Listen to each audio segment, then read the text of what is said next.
and Joint Staff Development Program on the theme Leading Change in a Decade of Disruption, Strengthening Civil Society for India at 2047.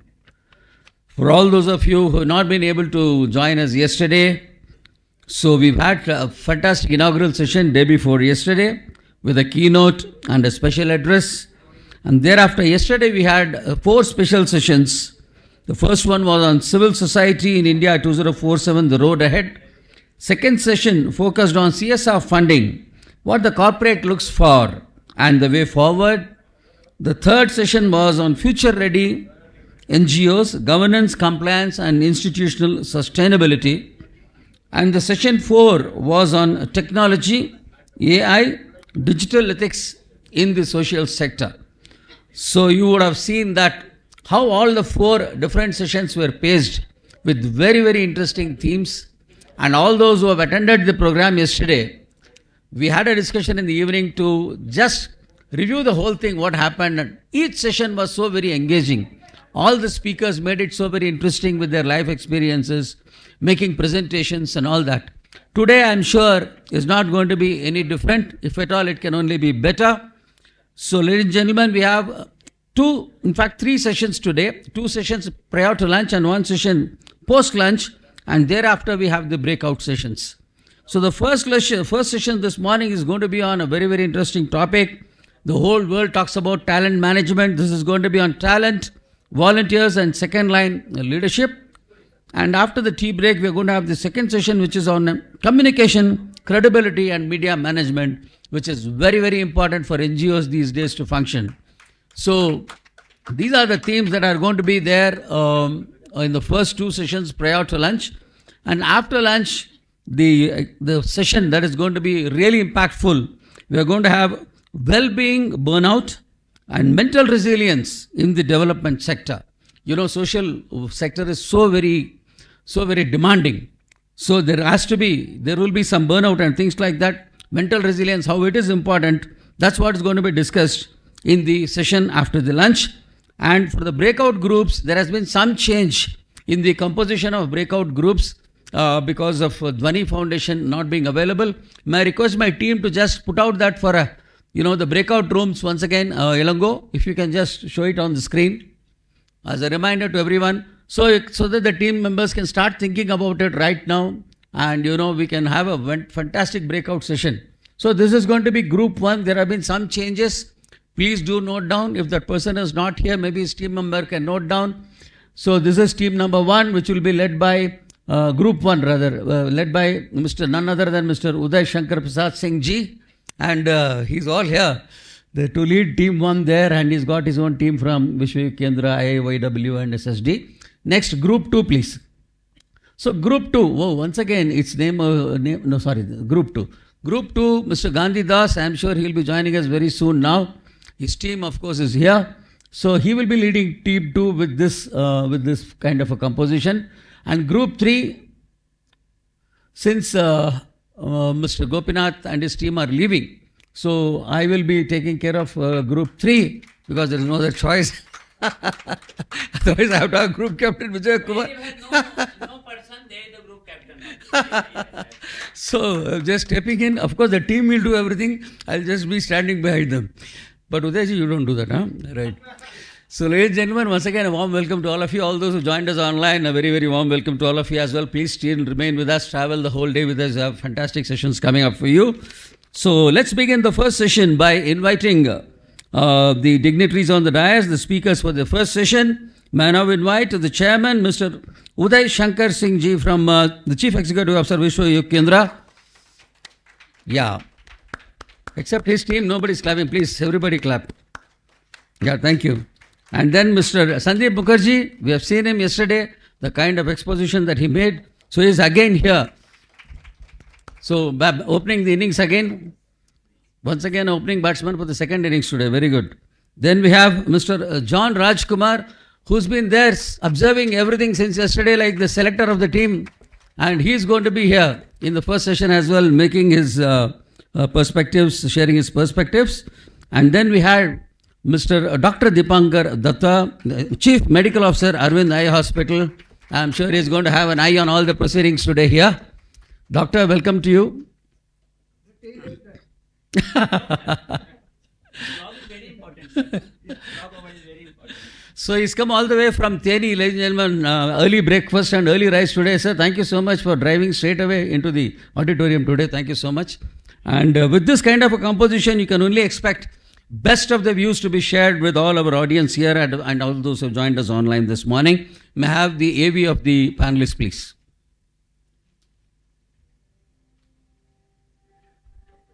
Mr. Sandip Mookerjee, Head Partnerships and Alliances and in an Academy of Social Entrepreneurship, brings over 4 decades of leadership experience across corporate, insurance and social development sectors.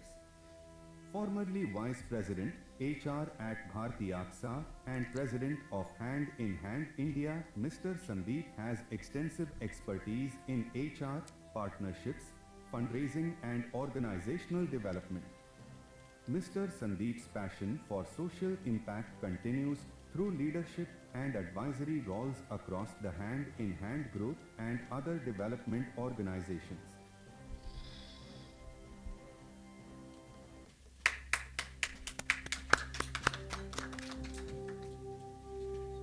Mr. P John Rajkumar, Honorary Secretary, Maithree, is a civil engineer with over 4 decades of experience at L&T in construction, rail infrastructure, project management and organizational leadership.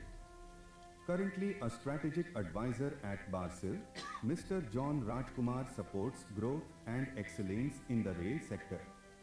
A passionate advocate for inclusive development, Mr. John Rajkumar plays key leadership roles at Maithree and RMRS, empowering persons with intellectual and developmental disabilities.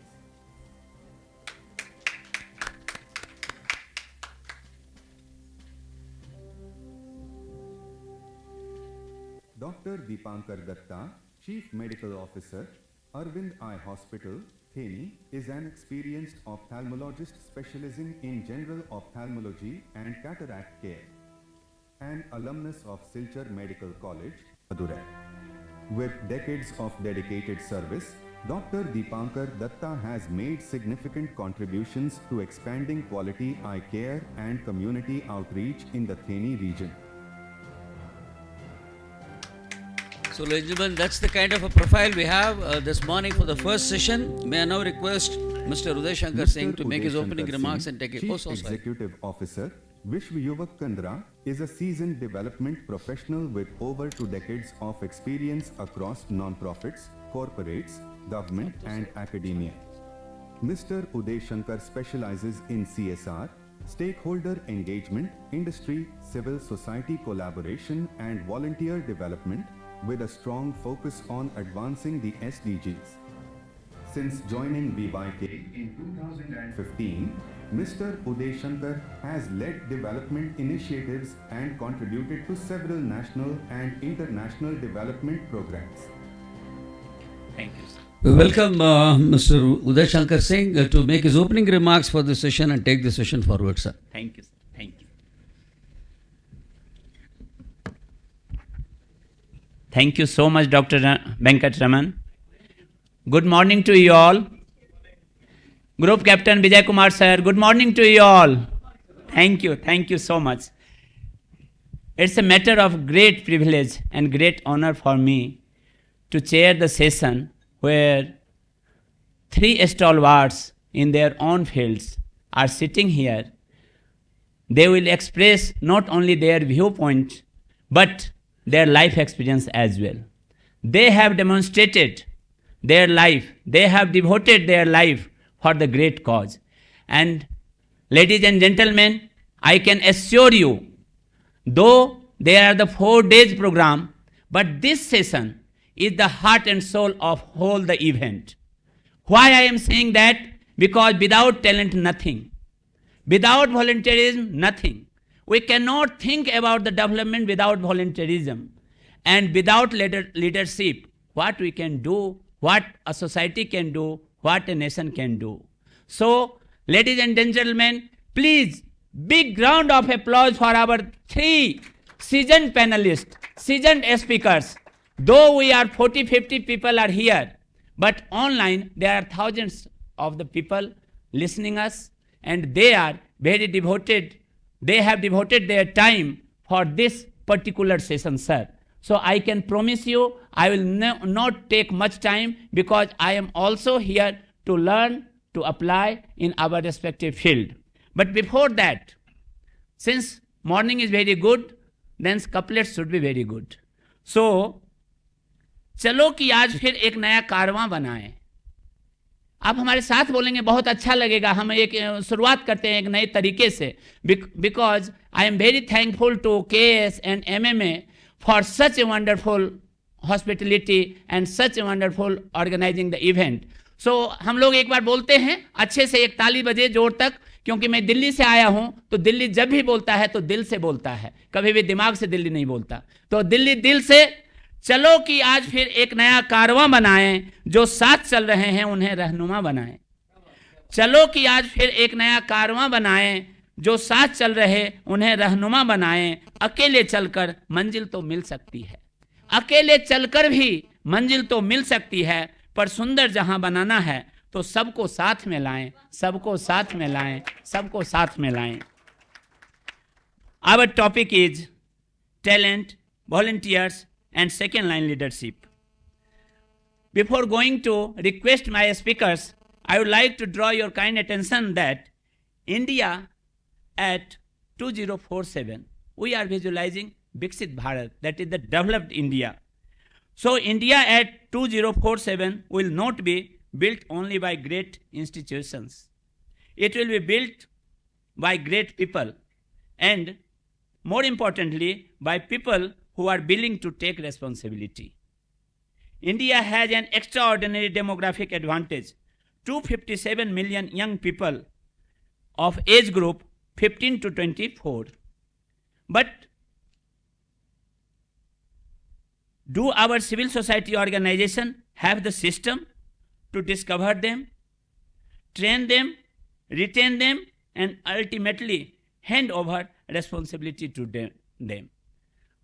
For 1 hour, we'll listen on these aspects. Without taking much time, I would like to request my first panelist, Mr. Sandip Mookerjee, जो कि हिंदी भी उतना अच्छा बोलते हैं, English भी बहुत अच्छा बोलते हैं, और बांग्ला जब बोलते हैं तो रसगुल्ला जैसा आवाज आता है. तो आप देख सकते हैं कि उनसे हम क्या सीखना चाहते हैं, कैसे सीखना चाहते हैं. और वो हमारे एक स्पीकर नहीं हैं, बल्कि एक मेंटर और गार्जियन भी हैं. Sandeep sir, over to you. We are so delighted to listen you. और ये हॉल ये चाहती है जो आज तक सुन नहीं पाए. ये हॉल आपसे वो सीखना चाहता है जैसा आपसे कभी मोटिवेशन ये ले नहीं पाए हों. ये हॉल वो चाहते हैं जो सीखें, उसको जीवन में अप्लाई करें. तो हम आज आपसे किताबी ज्ञान नहीं सीखेंगे, भले पीपीटी होगा, लेकिन हम आपसे जीवन का अनुभव सीखेंगे. So over to you dear ladies and gentleman. ये क्लैप अभी तक नहीं हुआ, एक बार जोर से दिल से बजाइए कि आप क्लैप कर रहे हैं. Thank you so much sir. Sandeep sir, over to you.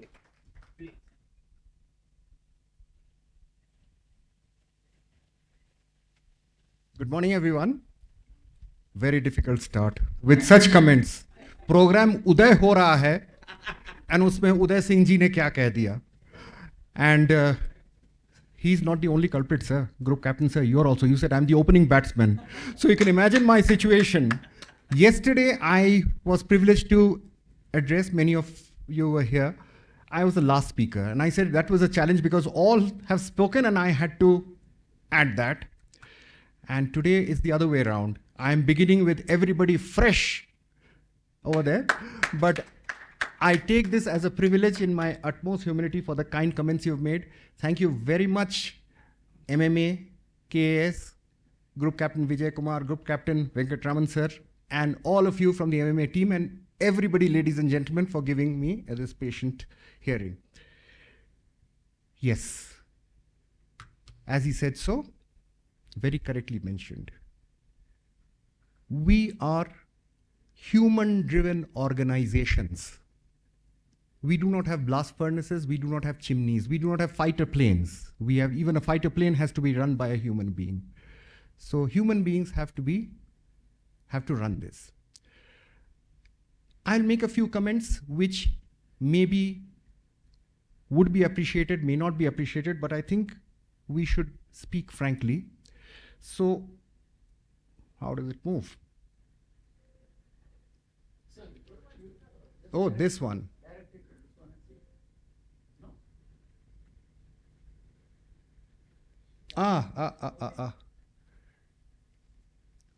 So the agenda is well known. I've taken the liberty of broadening it a little bit so that we get a little more holistic perspective. I would certainly not go to the level in which Uday Shankarji mentioned, but yes, after 41 years of professional life in various fields, one gets to learn a few things, some happy, some not so happy, so this is the right place to share this. So attracting, retaining, developing committed people and volunteer engagement. So the first thing that I would begin with, how do people perceive an NGO? The root cause. Why don't we get people in NGOs? If you're serving in a manufacturing firm, you'll get a full pipeline.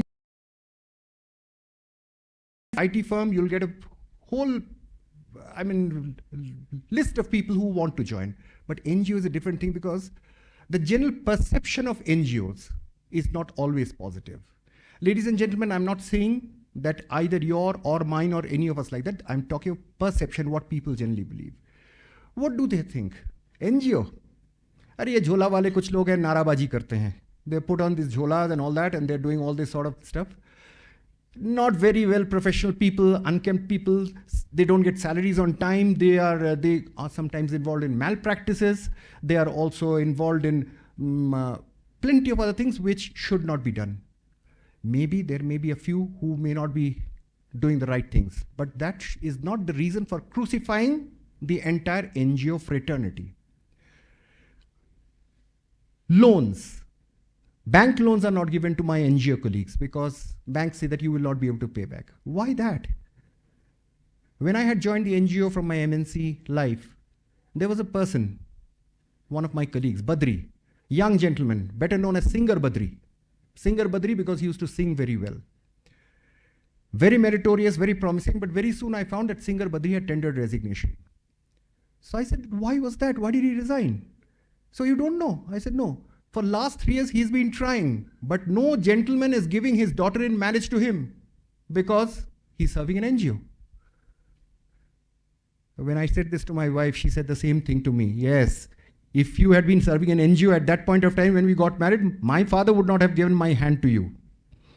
So that's the sad part of it. With this perspective, let us see the ecosystem, or rather the universe which defines the NGO. Chalo bhi, come on. If you see the landscape out here, figures have been taken from the public domain. They may be a little plus or minus. 5.2 lakh NGOs are registered in Darpan. 31.5 lakhs are total NGOs in this country, which includes all categories, active, inactive. Yesterday, we had Mr. Satish, chartered accountant, who mentioned the figure was very close to it. Total number of NGOs who are holding an FCRA license, 15,000. So 31.5 lakh NGOs are there in this vast and wonderful country of ours. And, hey, chalo. Few top end, we all know all these names very well. If you see an Azim Premji, if you see a Tata Trust, we are weak today that we are not getting Matthew Cherian sir. His organization is also a Bharti. There are so many Adani Foundation, Reliance Foundation, and so on and so forth. You see their income, you see their staff numbers, etc. Obviously, these are large organizations who have HR departments, practices, and processes for hiring talent. 10 here. How many would be of this stature? Maybe 100? Maybe 1,000? Maybe 2,000. I'm being very ambitious. But out of 31.5 lakh, if 2,000 are of this stature, if you subtract that number, that is the number of NGOs who are smaller, who are emerging, who may not be having that strength of hiring, retaining organizations, people. So,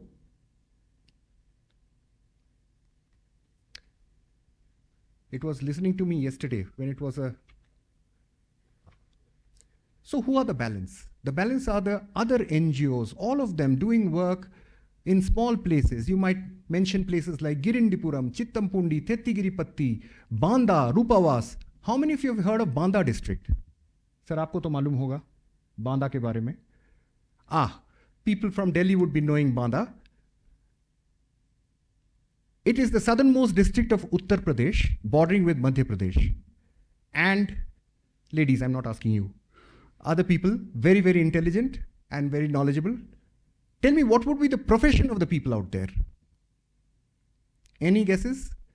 Gentlemen from Reed, you're a well-read person. No? Anybody else? Madam Maithree from SVP?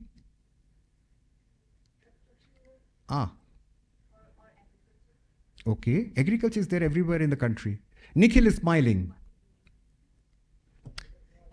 It's something very, very exotic. No, sir. Dacoity. Dacoity. So we worked in an ecotourism project out there. So in the morning they will do the farming. In the evening the same fellow will come and loot you. I was driving down from Kanpur to that place. I was going by a vehicle. People told me, are you crazy or going at night? You're driving 125 miles. Go in the daytime. In the evening you'll be mugged. But there also NGOs are working. The Gulabi gang is working and all these other people are working. Small NGOs. They do so many other things. Supporting farmers in adopting climate change, running small schools, this, that, and all that sort of stuff. So these are the people who require support. They don't get the talent.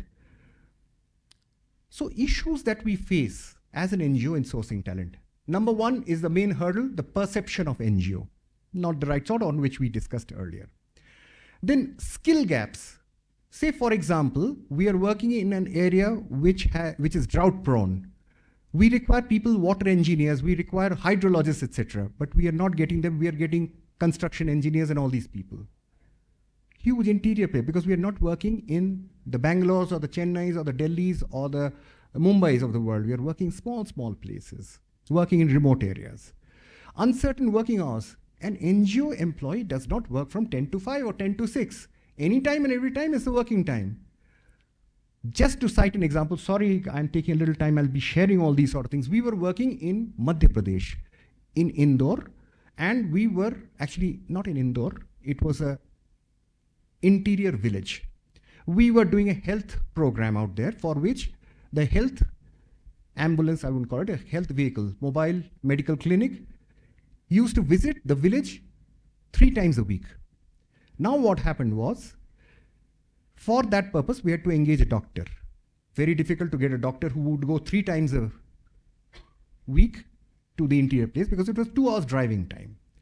So we used to pick up the driver at 10 o'clock because it was an 8-hour duty, drive him down to that village, say roughly he would reach at 12:30, and we had to leave at 4 o'clock so that we could drop him back at Indore at 6 o'clock, 8-hour duty. Now, 12:30 we reach the village, 4 o'clock he has to wind up.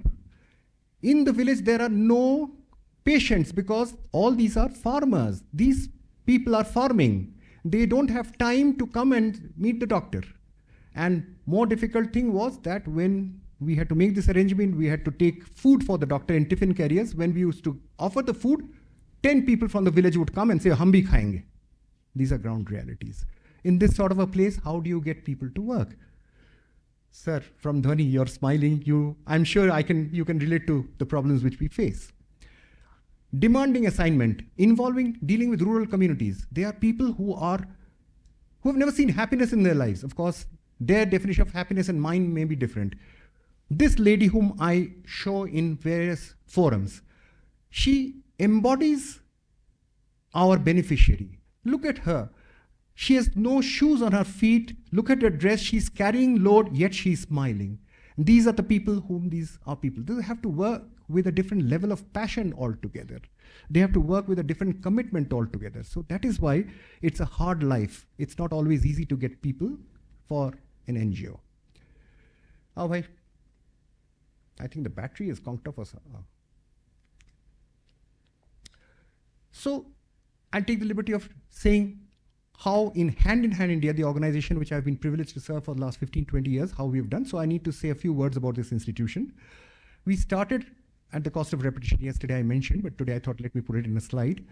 that we started with 3 people in 2002 in Kanchipuram, in Namma, Tamil Nadu, and today we are serving in 20 states across India, 8 countries across 3 continents. And the countries can be as difficult as Afghanistan, Cambodia, etc. I was involved in the Cambodia project, I was involved. Switzerland, we work, I lead the Switzerland team, etc. We have hand-in-hand Switzerland separately. Now, this institution has a fundamental mission of fighting poverty and creating jobs, and it is in this way we have expanded in different ways. So many entities are there, hand-in-hand Switzerland, hand-in-hand Inclusive Development and Services, which is in the Section 8 company, hand-in-hand Academy for Social Representative. When I'm standing in front of you, ladies and gentlemen, I'm actually representing this body because this is the Kanchipuram chapter of MMA. We have Varashakti, a housing finance company. People will say, what are you doing in housing finance? Well, I have to say that when I talk of these places like Banda or Rupavas or Chittampundi, Tettigiripatti, LIC Housing Finance, HDFC might not reach there. This organization goes there.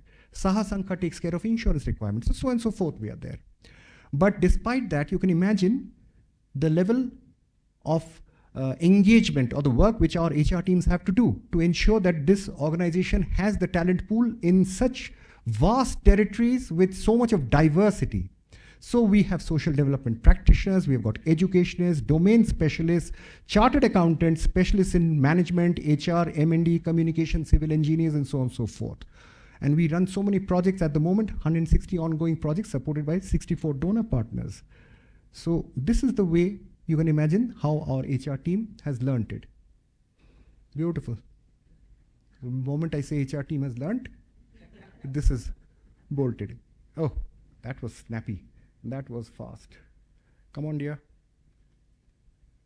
So we are in this space, as I mentioned yesterday, in 5 different thematic areas: women empowerment, job creation, child labor elimination and education, climate resilient environment, waste management, access to reasonable healthcare, skill development technology, and village uplift program. Mr. Rahul, we were speaking about this yesterday evening. Yeah, 552 projects are there, and so on and so forth.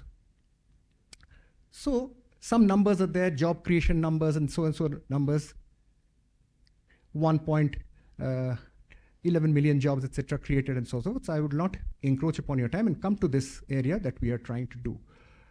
Come on, dear.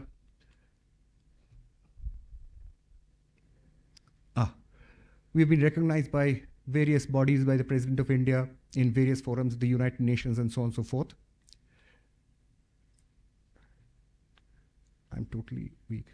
So our experience has said that if you want to attract and retain talent, take care of a few things. Fundamentally, take care of the pocket. Comfort, we can't pay as per MNCs, we cannot, and it should not be paid also. Reasonable salaries have to be paid. They have to be released timely, because that is something which is fundamental for everybody. Judicious increments have to be done, for which we have an HR policy. Take care of the well-being of the people. Safety, security of all employees, irrespective of gender and age. Insurance for a rainy day. We can't buy insurance for our staff. But in-house arrangements have been made to take care of people in case of difficulty. And simultaneously take care of the dreams. Ambient workplace, look forward to their promotions, look forward to giving opportunity and so on and so forth, high-level trainings and so on and so. So we prepare the talent pool by a combination of performance management process, learning and development, and organization talent review. Staff is given opportunity to prove themselves, identify the bright stars, job rotation, load people with responsibilities. They are happy to take responsibilities, allow them to sink, but keep the lifeline ready. Do not micromanage. Trainings are to be provided at all levels. Domain, managerial, technology. In fact, when they were talking of AI, it was fascinating. We need to go in for that. Continuous review. So that's how people grow from junior management level to middle management to senior management level. Nobody's going to senior management, I find. And then to the executive management level and eventually moving to the board level. That's how talent has to be nurtured. We have to be supportive of the people, and that message has to come to people. When we talk of volunteering, a very important area, but volunteering also has different types of categories. Corporate volunteering, where we have employees of organizations giving their time, effort, energy. Here what happens largely in the younger companies where we have younger talent, IT companies and so on and so forth. they are involved in this.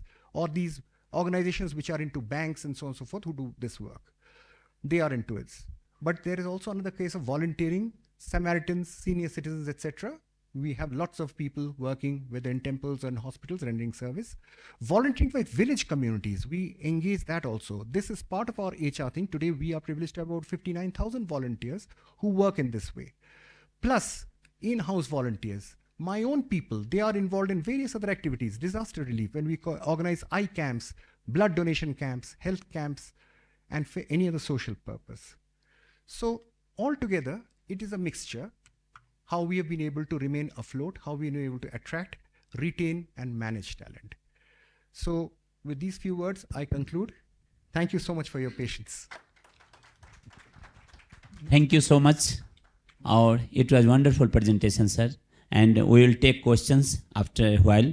So now I would like to request your own very beloved person, Mr. P John Rajkumar ji. Sir, please come there.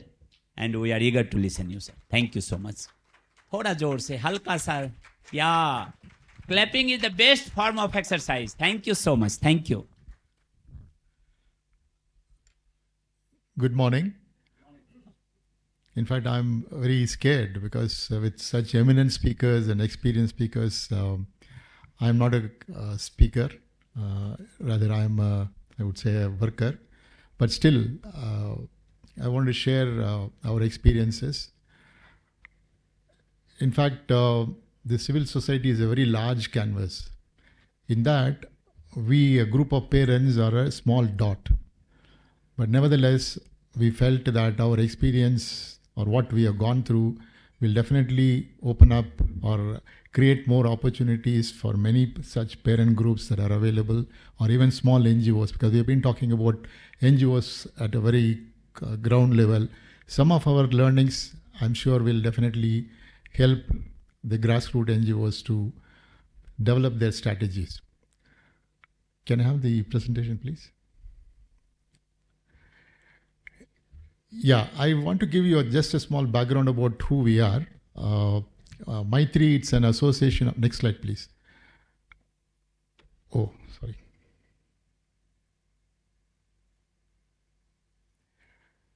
See, Maithree is an association of parents of exceptional children. When I say exceptional children, children with intellectual and developmental disabilities. We predominantly work in and around Chennai. We have our vision to integrate the persons with intellectual and developmental disabilities into the mainstream, thereby bringing dignity to their lives. You may be wondering why we talk about dignities. See, way back in the early 90s, the children with intellectual disabilities were looked down as if it was a kind of a social stigma. Parents were not willing to come out. That's the time we all felt that, we have to work for their dignity. That's how we created this vision. And definitely a vision has to have some mission. So we felt there are two areas we need to work. One is to equip the children themselves primarily by giving them an array of services, and also to create an awareness among the parents as well as the society at large. Because if you want to integrate them into the society also needs to be aware and accept these children. That was our mission. And what brought us together? See, I find a lot of leaders, social leaders here, they have come out with some cause which is very, important, of national importance, global importance, local society level importance. But we are a very small group. Why did we all come together? Because primarily the concern of the future of our own children. See, to some extent, we were selfish. We were not looking at the others. We were looking for our own benefit, our own children's benefit. In fact, many of us, we say that, it's God's blessing that He has given us that responsibility to take care of such children, not only our own children, also to the other children. That is why we got together. And what brought us together is lack of awareness. I'm talking about the early 90s. And understanding what is required, what is to be done, and always looking for a miracle, because we did not know what it is. Because then, as you all know, IDD is a condition, it's not a disease.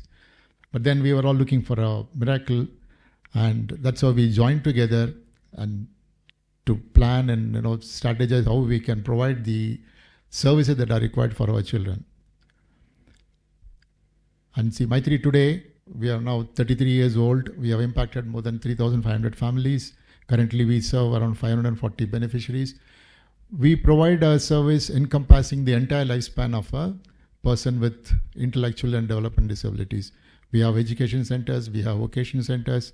We also have the residential care to address the concern of the parents who after us, as well as also to create an independent living opportunity for these persons with intellectual and developmental disabilities. See, this has been our growth in the last 33 years.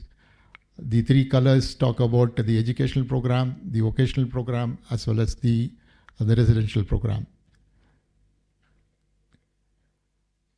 Now, our strategy on talent development, because we were all parents having different qualifications, not having necessarily the qualification of a special educator. So we started developing the talent pool amongst the parents themselves. We motivated them to become a special educator themselves so that they can handle not only their child, they can also be of a guiding force for the other children. So from a parent, we moved them to a learner stage. That is the time they come with their child to the center, they learn what is required for the child. Then we motivated them to become a special educator themselves. And after they become a special educator, then we motivated them to become a local leader and then become a mentor. See, in all this, we were able to build that conviction through experience. It is not talking to somebody or giving some lectures. By experience, we were able to build that conviction. And I would say the success story with Maithree is that ownership that we were able to create in everyone who participates in Maithree. It's an NGO, as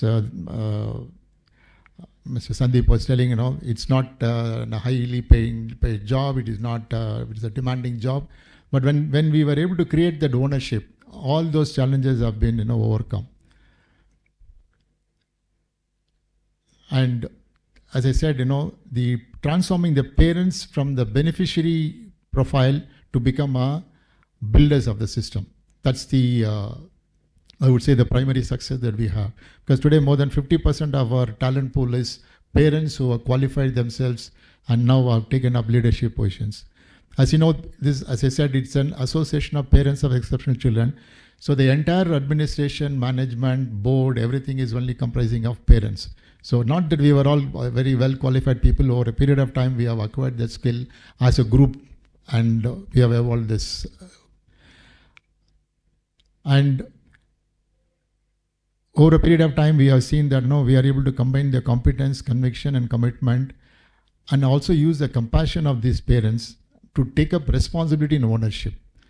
See, many times in the social sector, all of us, the beneficiaries, they think that somebody else has to come and provide a solution for them. But whereas we have been trying and then we have been reasonably successful in making the parents to feel the responsibility and take the ownership. Yes, the support of the civil society is required. Society at large, the government, corporates is required. But who will anchor it? Primarily, who should do it? We have been following the principle that the parents should have the ownership and be accountable for their development.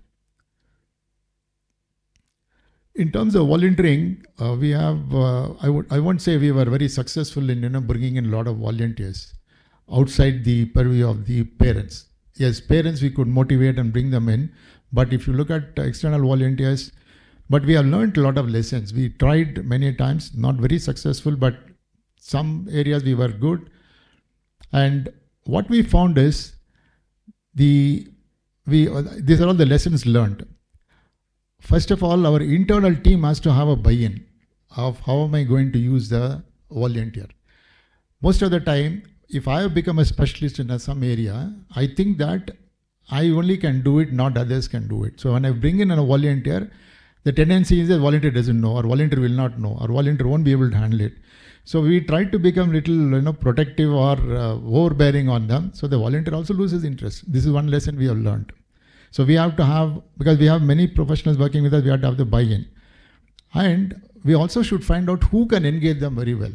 See, even today, so many of us are speaking, but see, Mr. Uday speaks so well, right? So if all of us have to choose somebody to speak, naturally, Mr. Uday will be the person we will choose, right? Others may talk, we may have a lot of information, but how do we present it? How do we connect with people, right? So that is a lesson we learned. Then we also learned that, the motivation and the constraints of the volunteers. In fact, I want to share a small incident. For fundraising, we used to organize a mega musical programs. For the last 14 years, we have been doing it. Once in 2 years, we do that. So for that program, it's a huge program, around 5,000-6,000 people will assemble. So to manage the, selling of, small, the snacks and all that, we engage some college students and young professionals as volunteers. And we gave them an orientation. Look, this program is for creating awareness and raising funds for the organization Maithree, which works for the children with intellectual disabilities. And this is an opportunity for us to not only create awareness, also to raise funds. See, these two things were told to them. And the beauty is, one of the volunteers, and see, I am the Honorary Secretary, Founder Secretary, and I was the complete coordinator for the program, right? But one of the volunteers managed to sell snacks to me, saying, "Sir, this is going for a good cause." I told him, "It's okay, pa. No, sir. Some small thing you should do." He persisted, and I bought not because it is for Maithree. I bought because his commitment, or how how well he was sold off, right? So this is where we found that the motivation and the constraints of them also we need to understand.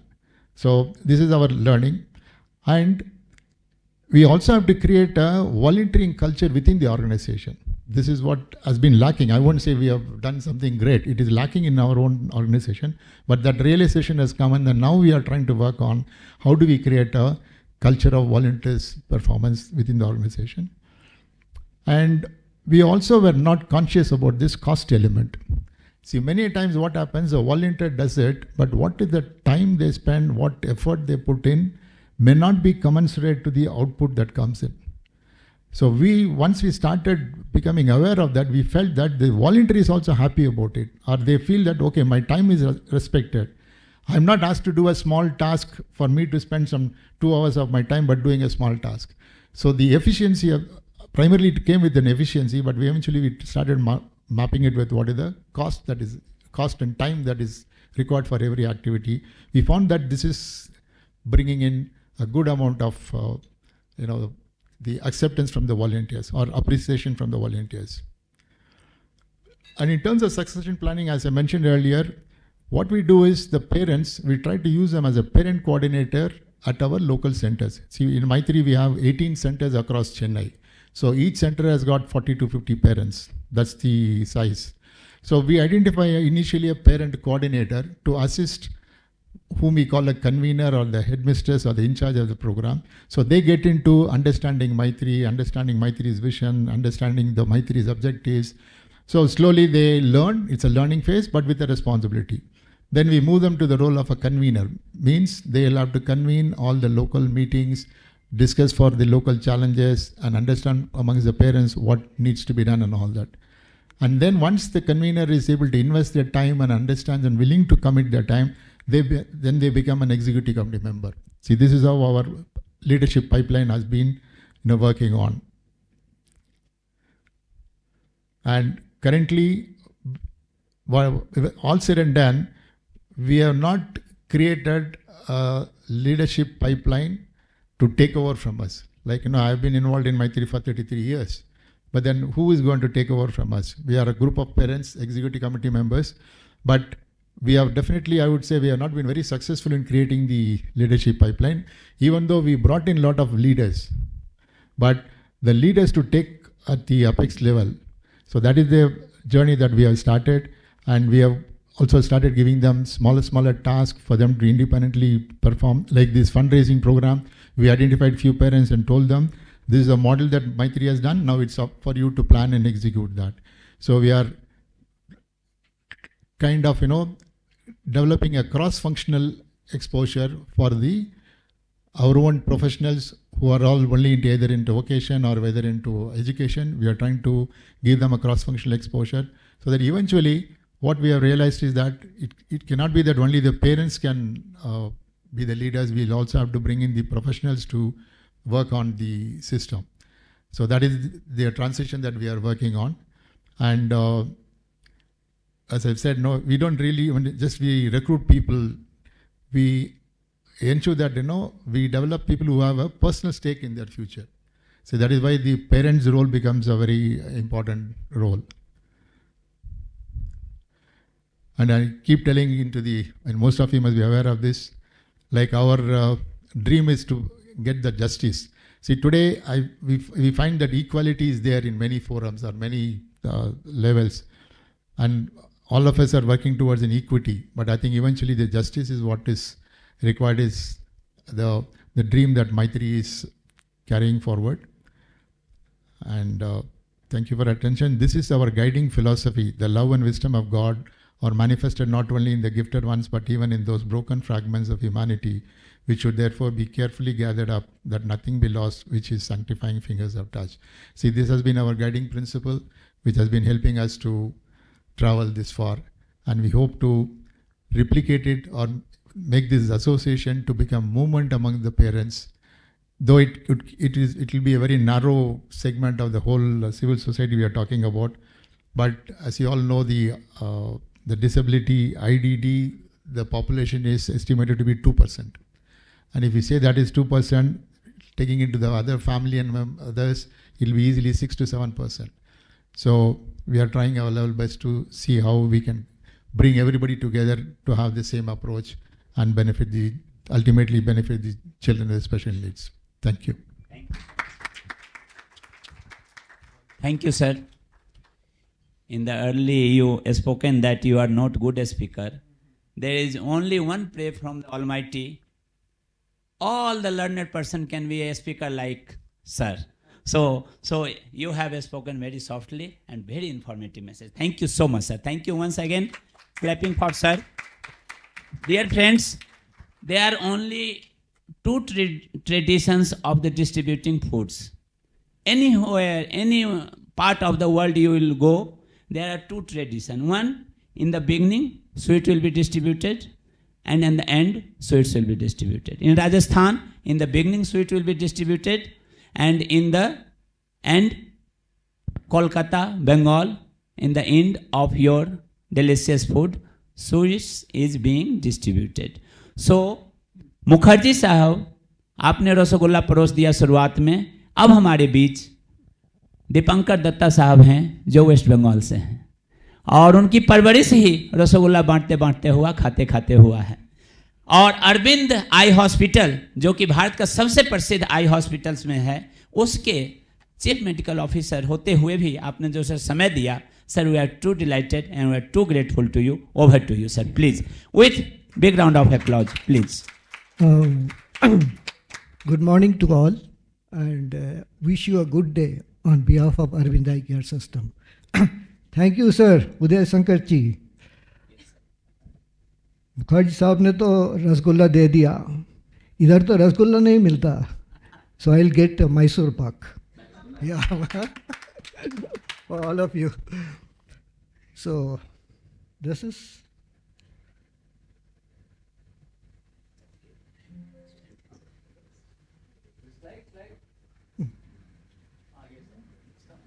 Yeah. So, little bit about our organization. So, we started our journey exactly 50 years back. And there were 7 founding members. One is an engineer, one is an MBA, and 5 of them were doctors. Of the 5 doctors, one doctor was Dr. G. Venkateswamy, Padma Shri. He was retired by that time. He started this organization. I was listening to this, that most of the people are NGOs. Dr. Venkateswamy started this hospital realizing that he was in the government service. He realized that government cannot do many things with the limited resources, bureaucratic tapeism, all these things. So he started this NGO hospital after his retirement, 50 years back, and let's see where we stand now. So right now we are 144 hospitals across Tamil Nadu and Pondicherry and Andhra. And a typical day at Aravind eye care system, we see around 20,000 patients per day. Do 2,200 surgeries, 14 outreach activities, as well as we have classes every day other than Sunday for 400 residents, 200 technicians, and 1,800 allied ophthalmic personnel.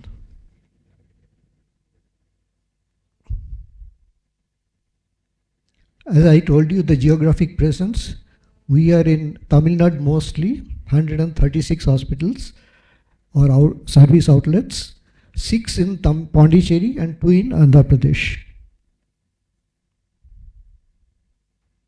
In 2025 and 26, this is the number of activities, services, surgeries and all we have done. But the most important thing is that 50% of the procedures are either free or steeply subsidized. We have got a very strong community outreach, and this is the number, but most importantly, 9% of our outpatients come from the outreach activity, and 24% of our surgeries are through the outreach activities. So the community outreach is an important aspect of our work and contributes to a significant number of patients we serve.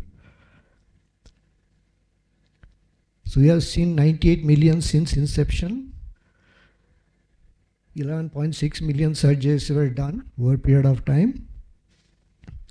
And we had a CAGR of about 15% over 50 years, and which is fully organic growth, no mergers and acquisitions. Right since the inception, we never took money for our core services, which is patient care. Then we always had collaboration from the international and as well as national organizations who joined us to do some projects. So in that way, we got some funds and money, but never we had money for the core activity. We were financially viable since inception, though 50% of the care is highly subsidized.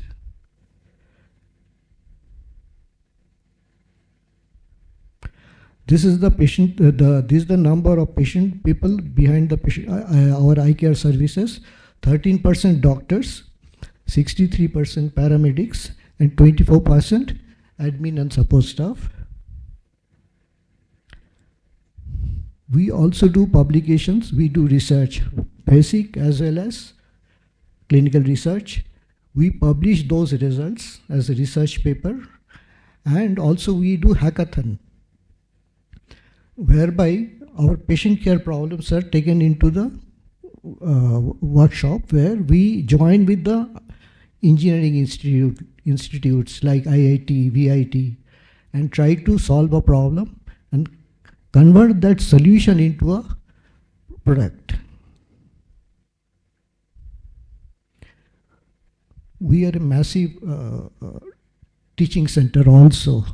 So we have trained since inception 8,500 doctors, close to 700 other clinical support staff.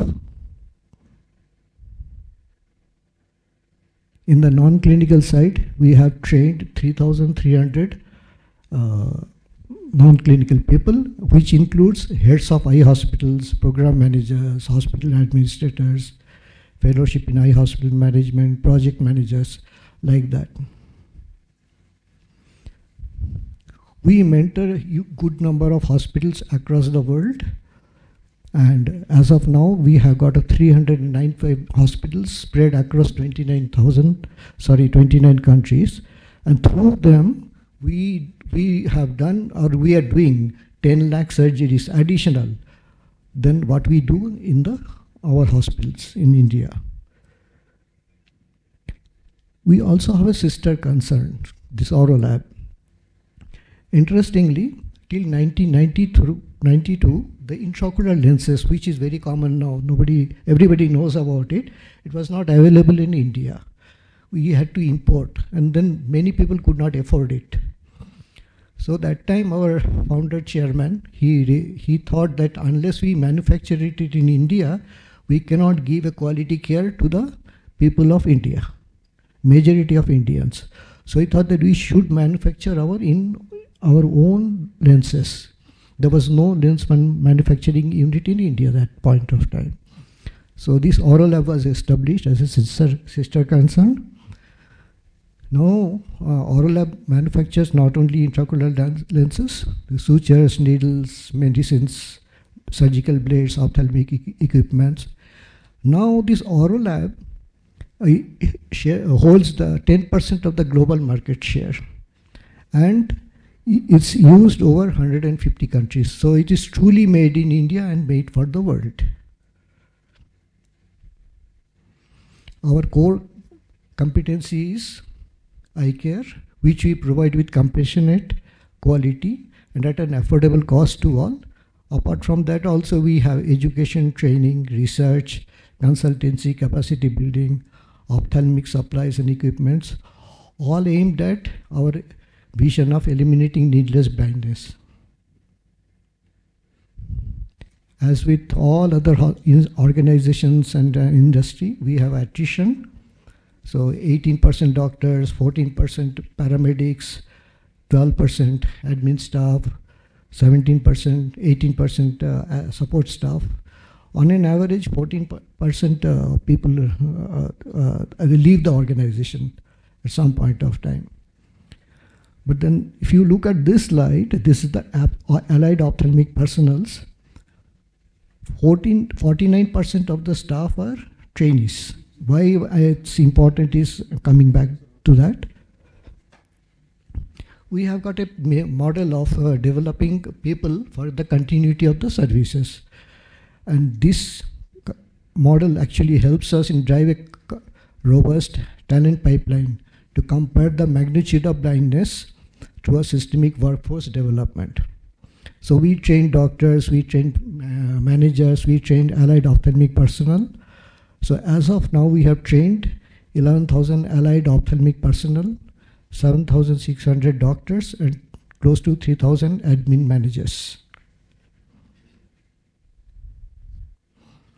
For continuity, we have systems and processes in place, and which embedded values of our policies into workflows, decision making, and this ensures resilience and reduces dependency on people when the leadership changes.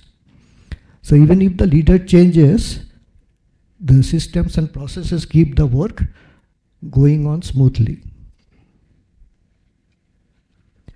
We don't have much volunteers inside the hospital because it's a highly technical job.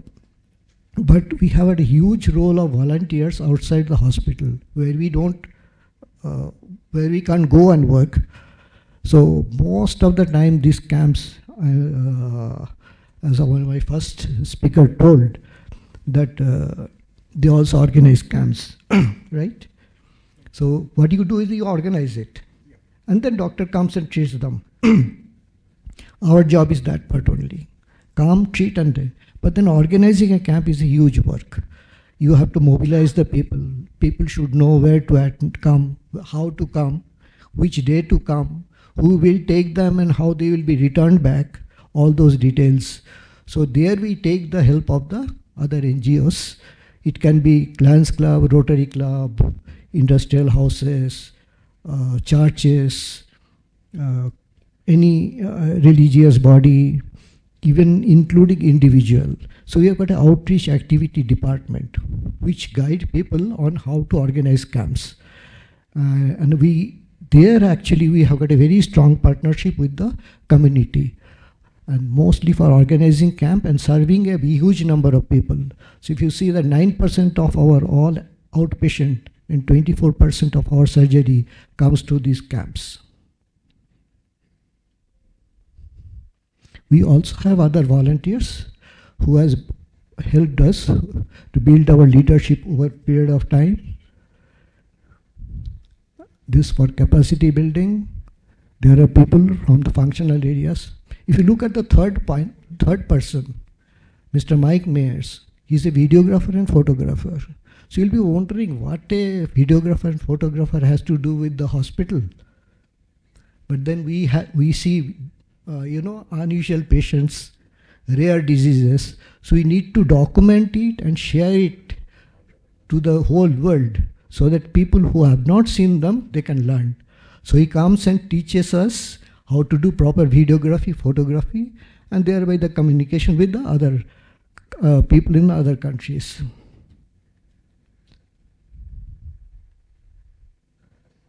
So there are people who have helped us in our research capabilities also, and many more volunteers keep on coming. We have interns, foreign and Indian students, but that's a very small number. And we take up the projects only when it is useful to the student as well as the organization. Building the second line leadership, we have got a very clear retirement policy. So even with the timeline, so this creates an opportunity for the second rank leaders. They know that they can climb up at some point of time. This smooth transition helps in continuing the work we do. Fortunately, we are a teaching institute. So we get the doctors from when they are students, and then we realize their potential, we understand their attitude, and after completion of their studies, they work with us as an employee. So they know if they will fit into our system or they will not. We also know whether they will fit into our system or not. So we pick up those people, create opportunities, like starting some other hospital. Even in a hospital also, there are so many avenues of leadership building.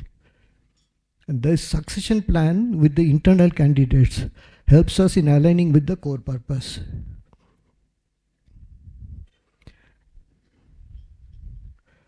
So I think this is a very important thing. This Dr. Venkateswamy who said that intelligence and capabilities are not enough. There must be the joy of doing something beautiful. Whether you volunteer in a place or you work in some place, there has to be a purpose and you must enjoy it. The day it's not enjoyable, then it becomes a very boring job. So if that way, I landed up in somewhere 80 kilometers down the Kodaikanal, place called Theni, where you have got the first center of Aravind Eye Care System, away from Assam and Bengal, where I was born and brought up. And I think this is what brought Mr. Mookerjee also to Chennai from Calcutta. So I'm sure we are enjoying, and that's most important thing. Enjoy the work and then you'll do something good. Thank you. So nice of you, sir. Thank you. It's really, really wonderful, sir. Thank you so much. So dear friends, now this is the time of question answer sessions, open session. We have got 3 very relevant and interesting questions. So first goes to Dipankar sir, starting in the reverse order, sir. Right, sir? So we have talked about the equality and equity. So now it is the reverse order. So questions are for you. Volunteers often join with enthusiasm, but sustaining their engagement can be difficult. What can organization do to convert short-term enthusiasm into long-term commitment and ownership? This is very simple question, but it will be the whole crux of the topic. So I can only talk about our experience of engaging volunteers from the community. So mostly for organizing camps. So initially it will be there. Everybody will start with a lot of enthusiasm. Then slowly the enthusiasm dies down. We try to find out what is causing this, why the enthusiasm is dying down. So some people say that we don't have enough money. What we do is that we join 2 or 3 like-minded people or group so that the money is pulled together and the purpose is served. Second thing is that after some time they lose the motivation of doing. So we try to find out some, interesting date, time or something like that. Like your father's birthday or your anniversary day where you can do some camp. And we say you take all the credits, print the banners, put your name in a big way. You give us the patients. That's our concern. We don't want the credit. You take the credit and do the camp for us. And that's how you reach the people. Third thing I say is that, like we say, I'm asking everybody, where is God?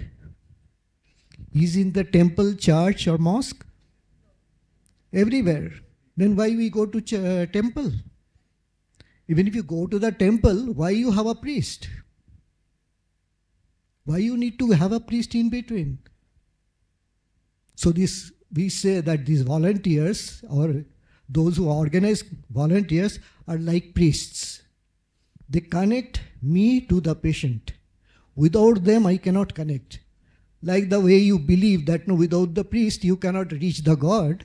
So we say that these volunteers are like, so literally, if somebody is organizing a camp, patient come trusting them first. They may not know who I am. How can they trust me? There are so many eye hospitals. What is my credibility? So they know if I go through this particular camp, if there is something goes wrong, there is somebody in between to ask a question on my behalf if something goes wrong. So I think this is how we actually give a lot of importance to the volunteers, and they deserve so. And we get a very good job done. So nice, very articulated, and in fact, you touch the heart of the people on this question. Thank you so much, sir. Thank you. Thank you, sir. So now, the turn for Sir you, Mr. John Rajkumar ji. The question from the audience is, what are the biggest challenges NGOs face today in attracting and retaining talented professionals, and how can they compete for good people when they may not be able to match corporate salaries and benefits? This is very, very crucial question, because, sir, this is not the question we are facing day-to-day basis, because if person will be groomed and the person will go outside the, so practical training professionals, we try to give the practical training in our in-house exposures and so many other things. If person will go outside, we will not only lose the person, but we will lose the investment as well. So how you perceive this question, sir? To be very honest, we have not faced this challenge in Maithree. So I'm not very sure whether I'll be able to give you a live example of what we have done. Because as I said, we have been training the parents and who are committed to Maithree for lifetime. They are not committed to Maithree because it's a professional opportunity for them. But they have come because it's a responsibility that they have taken over. But having said that, yeah, even in Maithree, we are trying to attract talent.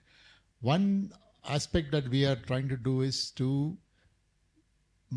we are not only looking at the financial compensation, we are also trying to look at what is the satisfaction that they will be able to get. Or we try to help them measure the value creation that they bring on board. This is what we have seen is that money, yes, definitely makes a difference. But when you create an opportunity or a platform for them to appreciate the value creation, see, for example, when somebody works with our children, when the child goes back and then tells something I have achieved, or the parent tells that, my child was able to do this, or the child themselves come out in a public and share, I think no money can match that. So, that has been our, I would say, success. So, to be very honest, we haven't faced that kind of a challenge. Thank you, sir. Thank you. Very aptly answered, sir. Now, this is a question to a very versatile person, and question come from a person who has global experience, global learning, none other than Ms. Simran Dhingda. Very interesting question, and question is, Sandip sir gave an example of how even today some parents may hesitate to give their daughter's hand in marriage to a man who works for an NGO, because such work is often perceived as less stable, prestigious, or financially secure. How can we change the mindset among parents and the older generation so that they not only accept such profession but also recognize and appreciate the value and impact of this kind of work, like Mr. Jay? Yeah. Madam Simran, quite a difficult question. quite a difficult question, but very pertinent. I would respond to it in two ways. Number one, from a larger perspective, when we travel overseas, how is India perceived? A land of snake charmers, where people worship elephants and monkeys, where people are half-starved, where women are not safe. That's the narrative that has been built up. It's a mindset. This is also like that. So perhaps with passage of time that would change, and I'm personally very hopeful of that, because you see, today we have seen the very disturbing situations in Delhi recently, and it so happened jobs are not there. But job doesn't mean only an office job or an IT job or a manufacturing job. Even today the gig economy has come in. We are having different types of activities. People are working from home and all that. So in this perspective, I think it's just a question of time that when NGO jobs, etc., will also assume certain amount of respectability, the work will be seen. And it is seen also now. Today you see a lot of work about NGOs where positive things are coming. So that's my personal view about this. Thank you. Thank you so much, sir. There is one question also here. So, as a leader, what steps, this is in reference to the leadership aspects. So, as a leader, what steps would you take to develop youngsters of NGO sectors? Many are not satisfied in current scenario to sustain them as a second-line leadership. Sir, to you as well as Rajkumar sir, and as well as from you, sir, we will take, and this will be the concluding message as well, sir. Thank you so much. You would have seen in my presentation that we have to take care of the dreams of the people, take care of their well-being, and take care of their pocket. Fundamentally, what happens is that when people are joined, there's a lot of filtration process. We do not get so many applications, and when we get the application, we have to tell the people, boss, this is not something will you get an exponential salary or that you will go ahead. So if you have that mindset, please come. And that's how people are here. And then we involve them, at least I'm speaking from the experience of Hannan, rotation of job, giving them responsibility as far as possible, giving them so many types of challenges to face. And on that basis, we try to see if a person has the mettle or not. In some cases, we are privileged, we get good people, some places may not be so. But every talent is valuable, and that's how we have to do it. Thank you. Over to you, sir. What we have of late trying to do is that we try to sensitize everybody with the impact that is being created. Because many times, we only look at what is the role or what they are supposed to do and all that. We spend more time in creating an SOP and all that. But now of late, we have realized that if we are able to make them understand the impact and make them experience that impact, see, that is a much more powerful tool to retain them or tool to motivate them to commit their time and their expertise for this cause. Thank you. Thank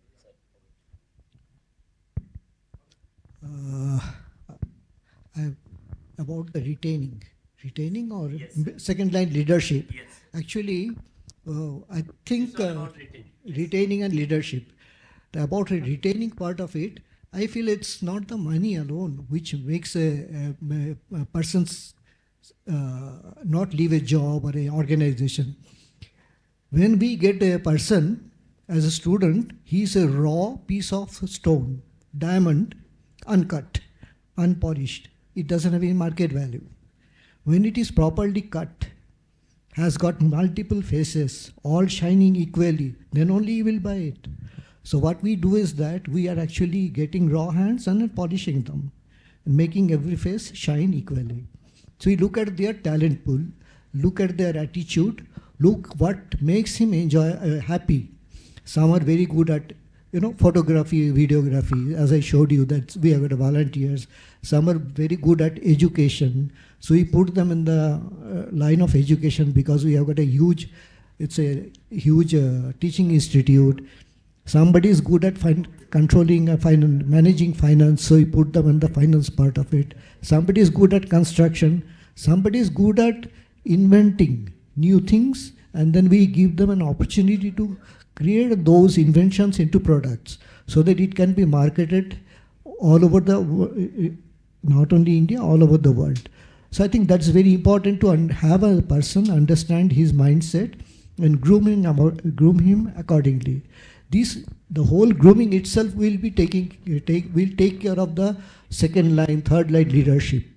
But not only creating it, we have to give them an opportunity. So fortunately, as of now, we are expanding. We are starting another hospitals. So as of now, we don't have a problem after 15 years down the line. But we don't know what is going to be happening in future. Thanks, sir. Thank you. Sir, you wanted to add something? I wanted to add to that first question about, the NGO means people are not willing to. But I think my experience, the current perception or the current trend is people are proud and happy to be part of an NGO, because maybe my understanding is that the society looks at very high level of successful people, whether I am from an IIM or I am so and so and all that. The moment you say I am an NGO, nobody questions you further. Nobody looks at how much you are earning. They may only ask you what is the cost. Because what I find today is, even among the Gen Zs, they are wanting to work in an NGO. They take pride in saying I'm with an NGO because they have started realizing that they are contributing to somebody else. Fortunately, it is a good trend that is happening. So I don't think the challenge what he faced or what was narrated is going to happen going forward. Great. My personal experience, when we looked for a girl for my son, when we were told that she works for an NGO, we were more than happy. Oh, great. The reason being, the NGO mindset is a little, I would say, a very matured approach. See, they don't look at the profession, that the cutthroat thought process is not there. No, they want to give to somebody. Why is he somebody with an NGO, right? Not for the personal gratification. So this is being understood and being accepted. So I don't think this should be an area of concern for us. They are financially well paid. Yeah. I know that's what everything now. No, Situation is very, very good. no. The financially well paid in the top 10 NGOs, not otherwise. Thank you. So very interesting session. I hope we have justified our role. There is one last question, and question is for chairman itself. So this is for me. How can NGO create a culture in which younger professionals and volunteers are given meaningful responsibility, freedom to innovate, and opportunities to grow while still maintaining accountability? So Dear friends, this is not only the question, but what we have discussed till time, this is the conclusion as well. So I would like to draw in 5-6 points.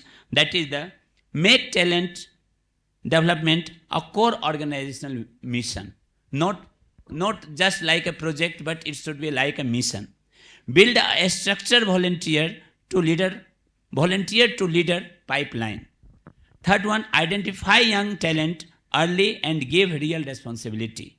Fourth, create a leadership by doing culture. If leader will do, definitely other people will do. Give volunteers a sense of ownership, sense of belongingness, and not just only the task. Create a deliberate second line succession plan. Make diversity and inclusion in a leadership strategy. And last but not least, measure leadership creation as seriously as program impact. So these are the conclusion as well and the answer of this question as well. Now, sir, this is the very difficult task for you all three people. You have to choose only one. This is the multiple choice, but you have to choose only one. Talent or volunteers or leadership. What is in your point of view? If you have a basket where only one thing you have to choose, what is your choice? It's a choice like Rasgulla, Malpua or Gulab Jamun. Great. Thank you. Clap for sir. Sir, what will be your choice? I'll say leadership. Leadership. Okay. Sir, what is yours? I think I'll go for the leadership, because a leader can motivate people and then get a lot of job done. I'm sure there are examples in Indian Army where a Jawan dies for his commander, platoon commander. That's what exactly happened in Galwan. They were not allowed to use firearms. Correct. They fought because their leader was harmed. So thank you so much, sir. You have given the answer. Thank you so much to leadership of MMA and leadership of KS. that you have given the opportunity to us to discuss at length, and thank you so much. Just I would like to conclude with this, because when I speak in English, this always comes from my mind. Believe me. When I speak in Hindi, this always comes from my heart. So without dil kya hai duniya mein? Dil ke bina sari duniya adhuri. Sir, with your permission, only one sentence in Hindi. With you all, because so many people are not able to understand in Hindi, but there are so many people are very equipped in Hindi as well. So with this conclusion that deep se deep jalate chalo, we are just concluding this session. दीप से दीप जलाते चलो, कारवां को बढ़ाते चलो, विकसित भारत के सपने पूरे होंगे जरूर, विकसित भारत के सपने पूरे होंगे जरूर, बस प्रतिभा, स्वयंसेवक एवं नेतृत्व को निखारते चलो, यानी कि टैलेंट, वॉलंटियर्स एंड लीडरशिप को निखारते चलो, निखारते चलो, निखारते चलो. Thank you so much sir. बहुत बहुत धन्यवाद उदय जी. Grooming. Thank you so much. May I now request Group Captain Vijay Kumar along with thank you, sir. Mr. Alex to please join us on the stage to present a memento. So nice, sir. So nice of you. Thank you. उदय जी आप जब बोलते हैं तो लगता है सुनते रहना चाहिए, पर क्या करें? Thank you so much. ऐसा लगता है. And one clap for our wonderful audience. Please, Yeah, please. No, I am not satisfied with this clapping. Please go ahead. Yeah, thank you so much. Thank you. You are such a wonderful audience. दिल करता है यहीं बस जाऊं. Thank you so much. हमारा भी यही दिल करता है, लेकिन क्या करें, चाय इंतजार कर रहा है. So it's tea time now, ladies and gentlemen.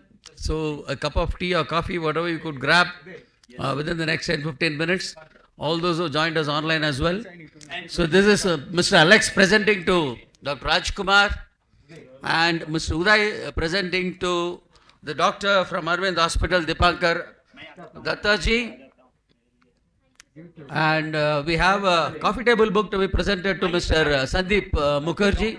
Sir, Sandip sir, please join.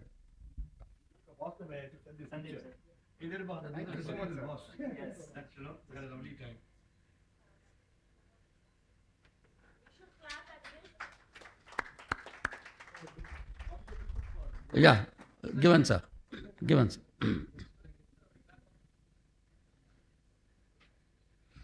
Ladies and gentlemen, we break for tea now, and the next session will start at 11:30. So I request you all to be here 2 minutes before that.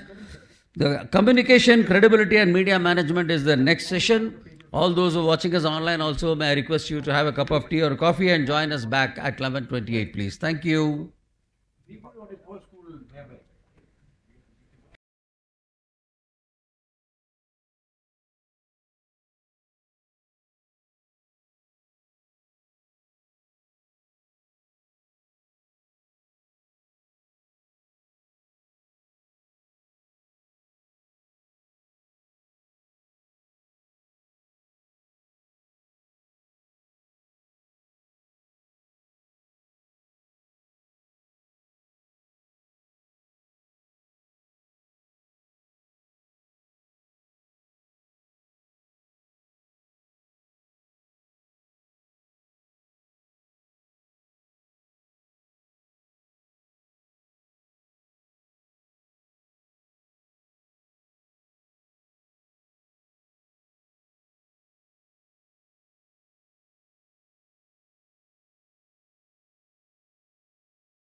Ladies and gentlemen, those who are had your copy and tree outside, please walk in as we are about to start the next session. A very interesting session on the theme communication, credibility and media engagement.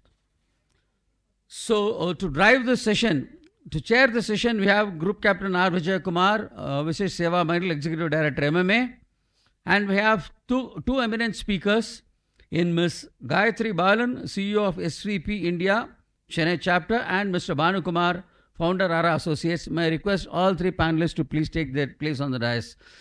Let's give them a big round of applause, ladies and gentlemen, who is available here. And those who are watching us online, I hope you all also had your cup of tea or coffee as we get into a very, very interesting, engaging session on a very, very interesting topic: how important is communication, credibility and media management for any social sector organization. So may I request my team there to present the AV of the panelists, please.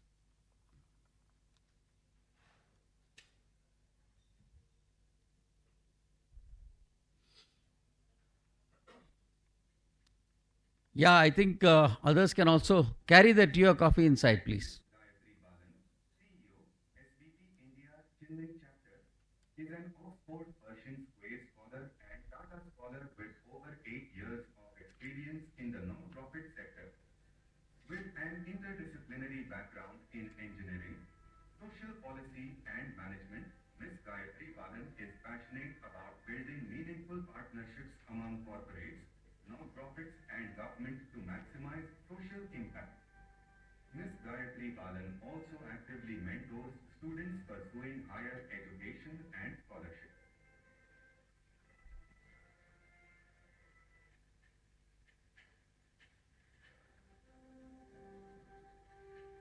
Mr. Bhanu Kumar, founder, Ara Associates, brings over 30 years of industry experience spanning technology, entrepreneurship, AI governance and business transformation. Mr. Bhanu Kumar advises organizations on agentic AI, cloud, risk and governance while contributing to academia and professional bodies through teaching and leadership roles.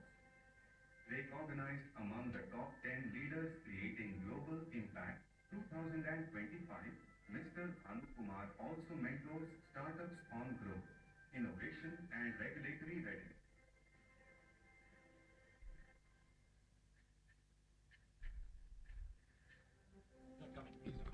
Cut. So with these two panelists, we have Group Captain R. Vijay Kumar, who has been introduced as best management association in the country. Let's give it up to him with a big round of applause and invite him to make the opening remarks and take the session forward. Sir. Good morning, ladies and gentlemen. Yeah, good morning, ladies and gentlemen. It's nice to be sitting in the other side of the thing. Otherwise, all the time I was enjoying sitting in front, and they fixed me here. But it's always a pleasure to chair a session which is very, very dear to my heart, actually. And if you've seen all the sessions we have planned it today are so good. We built up year after year, session after session. The last session is be an outstanding session where mental resilience. We have three outstanding speakers. You're really, really happy to hear them, because ultimately, whatever stress we added to you over the last 2-3 days, we want to de-stress you. That's why we kept that as the last session, and I'm quite sure you'll go back happily. And coming to the session today, where we have two outstanding speakers along with me, Maithree Balan to my left and Bhanu Kumar, my good friend, to my right. Communication, credibility and media engagement. Because today in this world, these are three important words which everybody uses it. And I strongly believe that clear communication builds public trust and organizational credibility. If your organizational trust and credibility is lost because of your communication, I always tell my guys, you always under-promise and over-deliver, so that the people can never find fault with you in whatever they're doing. And especially NGOs must tell their impact stories with very, very honestly and very, very responsibly and effectively. Many times we tend to exaggerate because for the sake of branding, for the sake of getting better publicity. More importantly, NGOs, they thought only when they have their annual day or some important function, only they go to media. I think that is the publicity is enough. But I think we should have a continuous engagement with everybody and communicate with Media is only one area. You must communicate with, in general, with every public that what you are doing, everything. Not only you should do a good job, you must keep shouting on the top of the roof that you are doing a good job. Then only you are getting recognized for your authenticity, your all the good work you are doing. And what I am going to now tell is, I am going to tell my distinguished speakers, two of them. First, Gayatri will share her insights for about 15-20 minutes, followed by Banu. Then I want to tell you what is the MMA story for about 5-10 minutes. How did we do that, and some important thing, what happened to us, and how we really move in terms of this area, because we are also working quite a lot and how we handle this in terms of our visibility and publicity. Over to you, Gayatri. Looking forward to your presentation, please.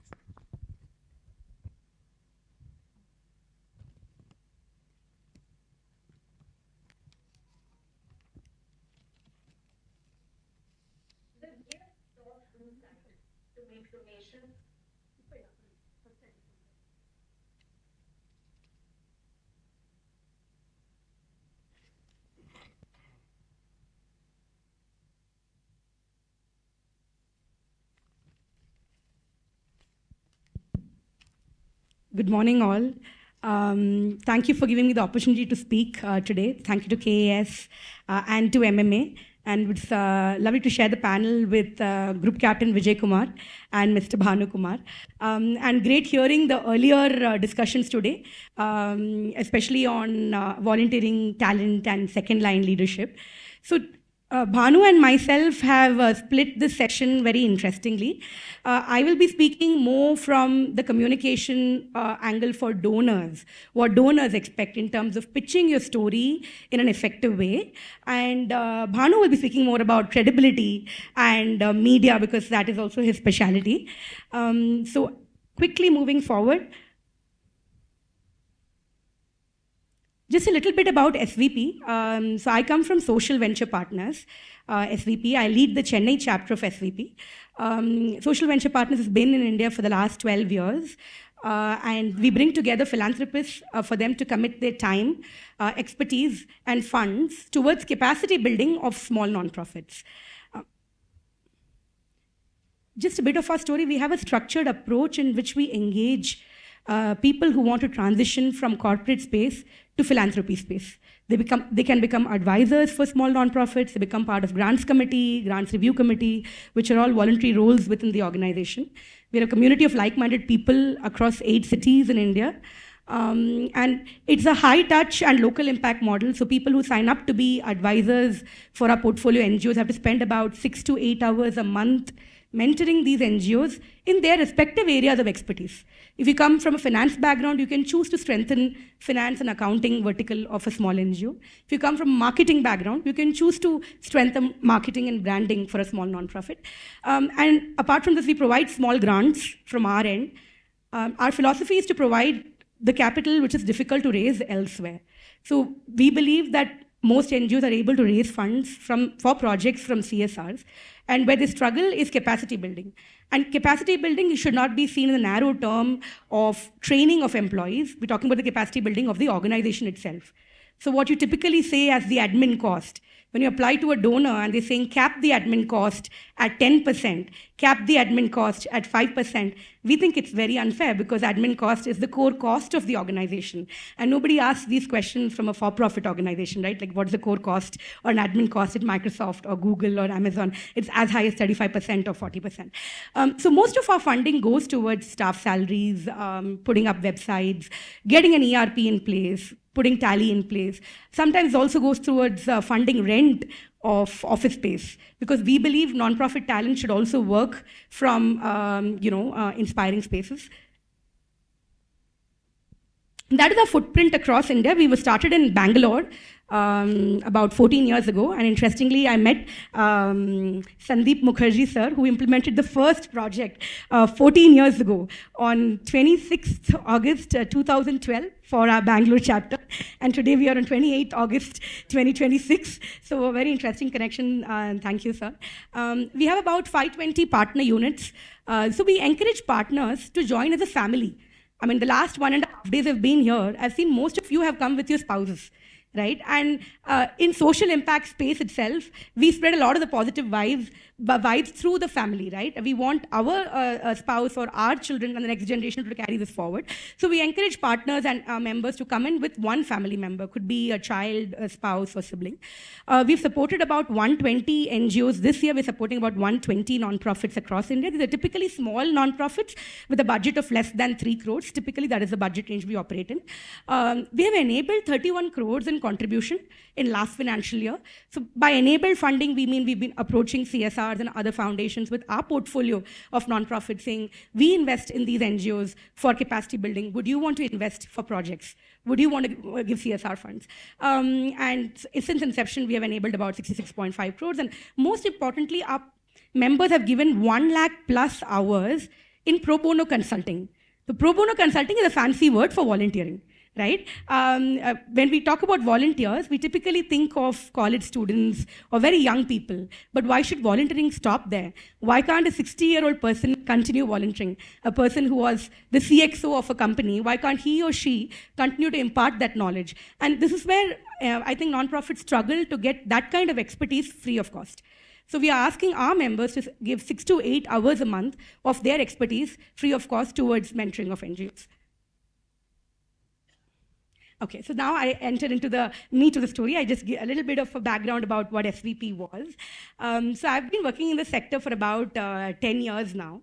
And the biggest gap that I see is not in terms of impact. Though we speak a lot about impact and M&E, I think the biggest gap is in telling the story.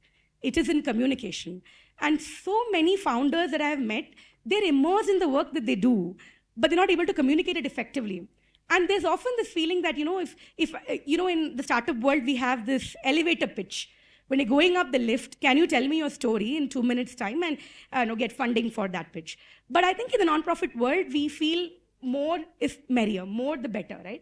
And if we start telling our story, it takes about 10 minutes, 20 minutes, and the listener automatically zones off after the first 5 minutes. So this is what I've truly seen, that a lot of the founders are immersed in the work they do. They're not able to step back and communicate their story in an effective manner.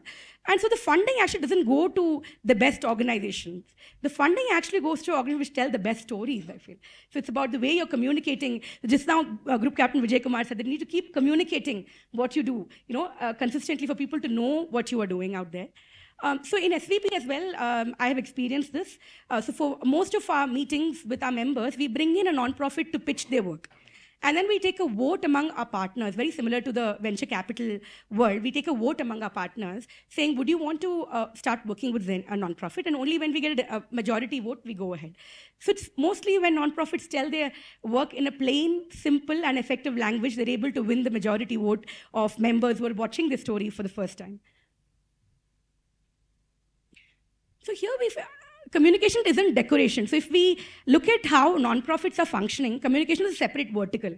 So right now, earlier in the tea break, somebody was asking me, do you lead communications at SVP? So I don't lead communications, I lead the overall Chennai chapter, and I feel communications should be integral to every aspect of the organization.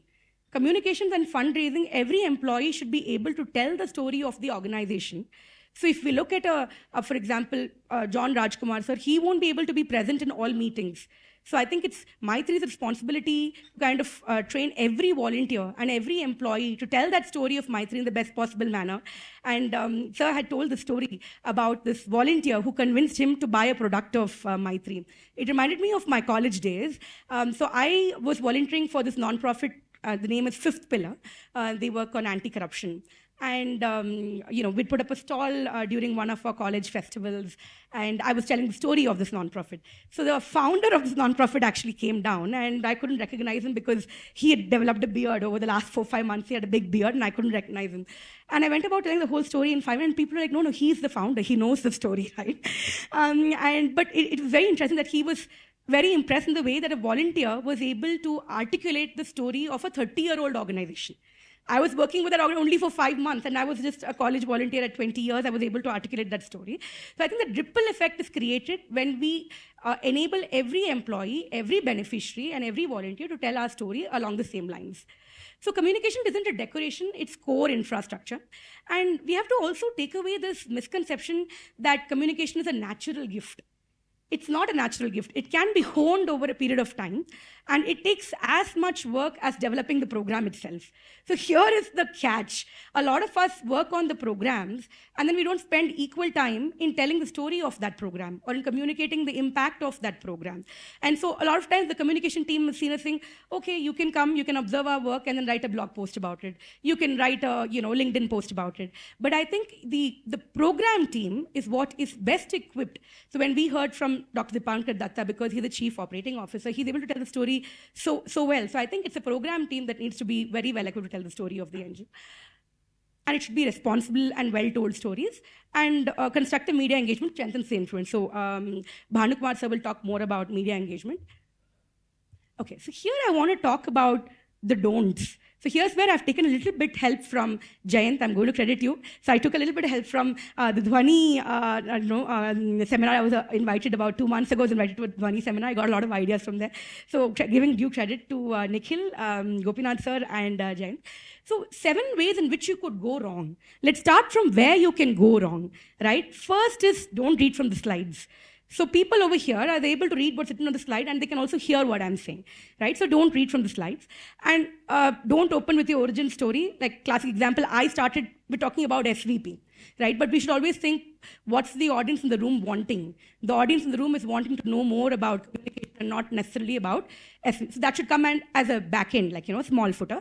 And leading with past achievements. So I have seen a lot of overcrowded slides of nonprofits saying we have won awards from 1949 onwards till today, right? So please go with the most significant awards. Keep this very precise, keep this concise, and slow opening pages. So donors judge the total length of your pitch as well.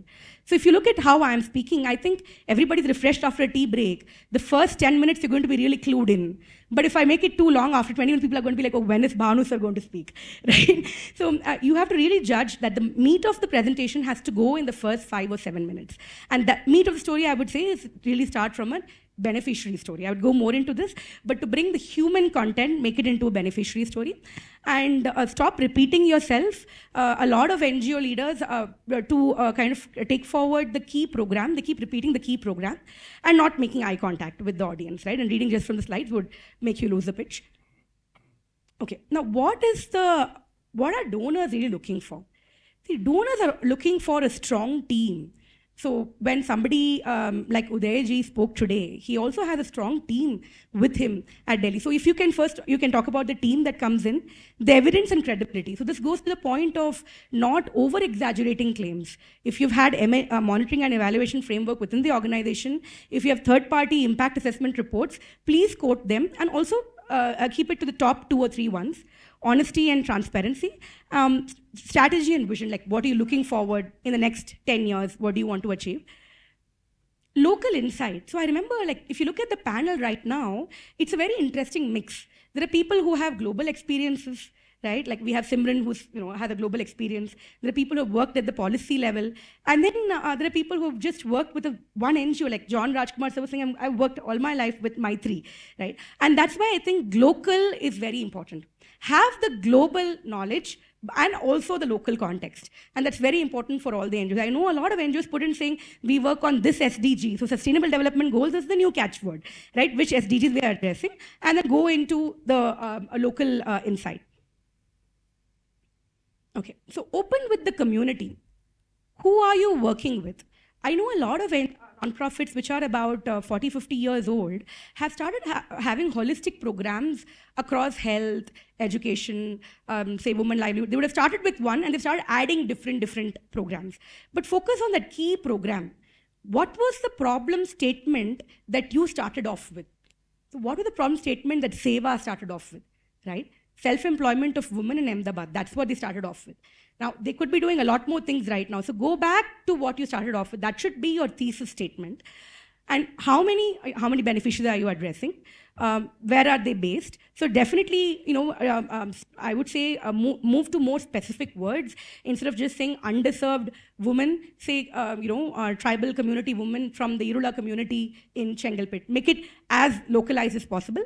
What is the problem and how big is the problem? So this is very important. When we say how big is the problem, you really have to have the helicopter view as well. So you first go to the local context, and then you come back to the more of the global context. Again, over here, assume that the donor has some amount of domain knowledge. Go local and unique. Don't repeat the data which is already on the slide, and prioritize the community.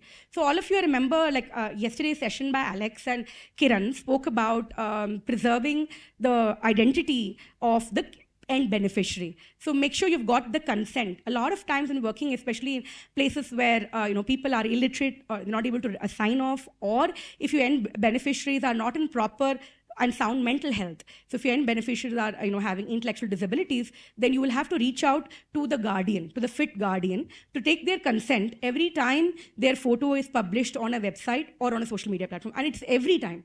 I keep repeating this. So if you put up one photo on the website today, you cannot reuse it on Instagram or Facebook. You will have to again take their consent before putting it up on different platforms.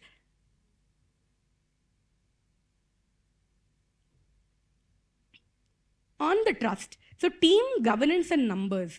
So when we talked about the second line leadership and talent retention in the earlier panel, donors also look for teams that can be trusted. And how long have these people been with you?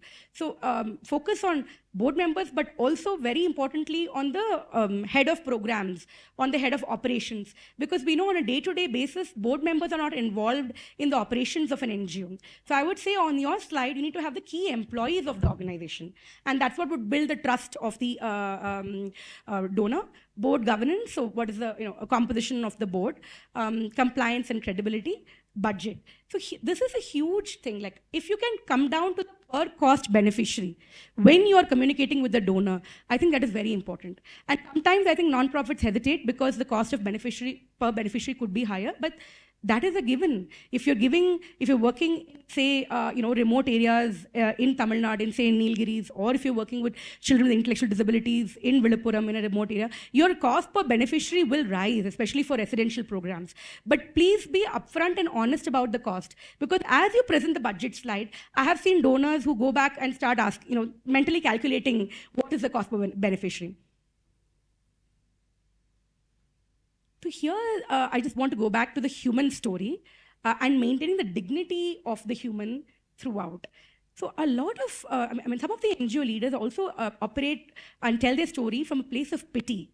But I think that's not what the beneficiaries want, right? I heard the saying from Goonj that we give away clothes that we have. We don't ask what people want, right? So same way, we're not thinking about how we're portraying the end beneficiary when the nonprofit leader tells the story of the organization. So I would really ask you to avoid coming from an angle of pity, come from an angle of empowerment, and also come from the life cycle angle. What has happened over these many years? This was the problem statement. These were the beneficiaries that we addressed. And over the years, what has our program done and how has it changed their lives?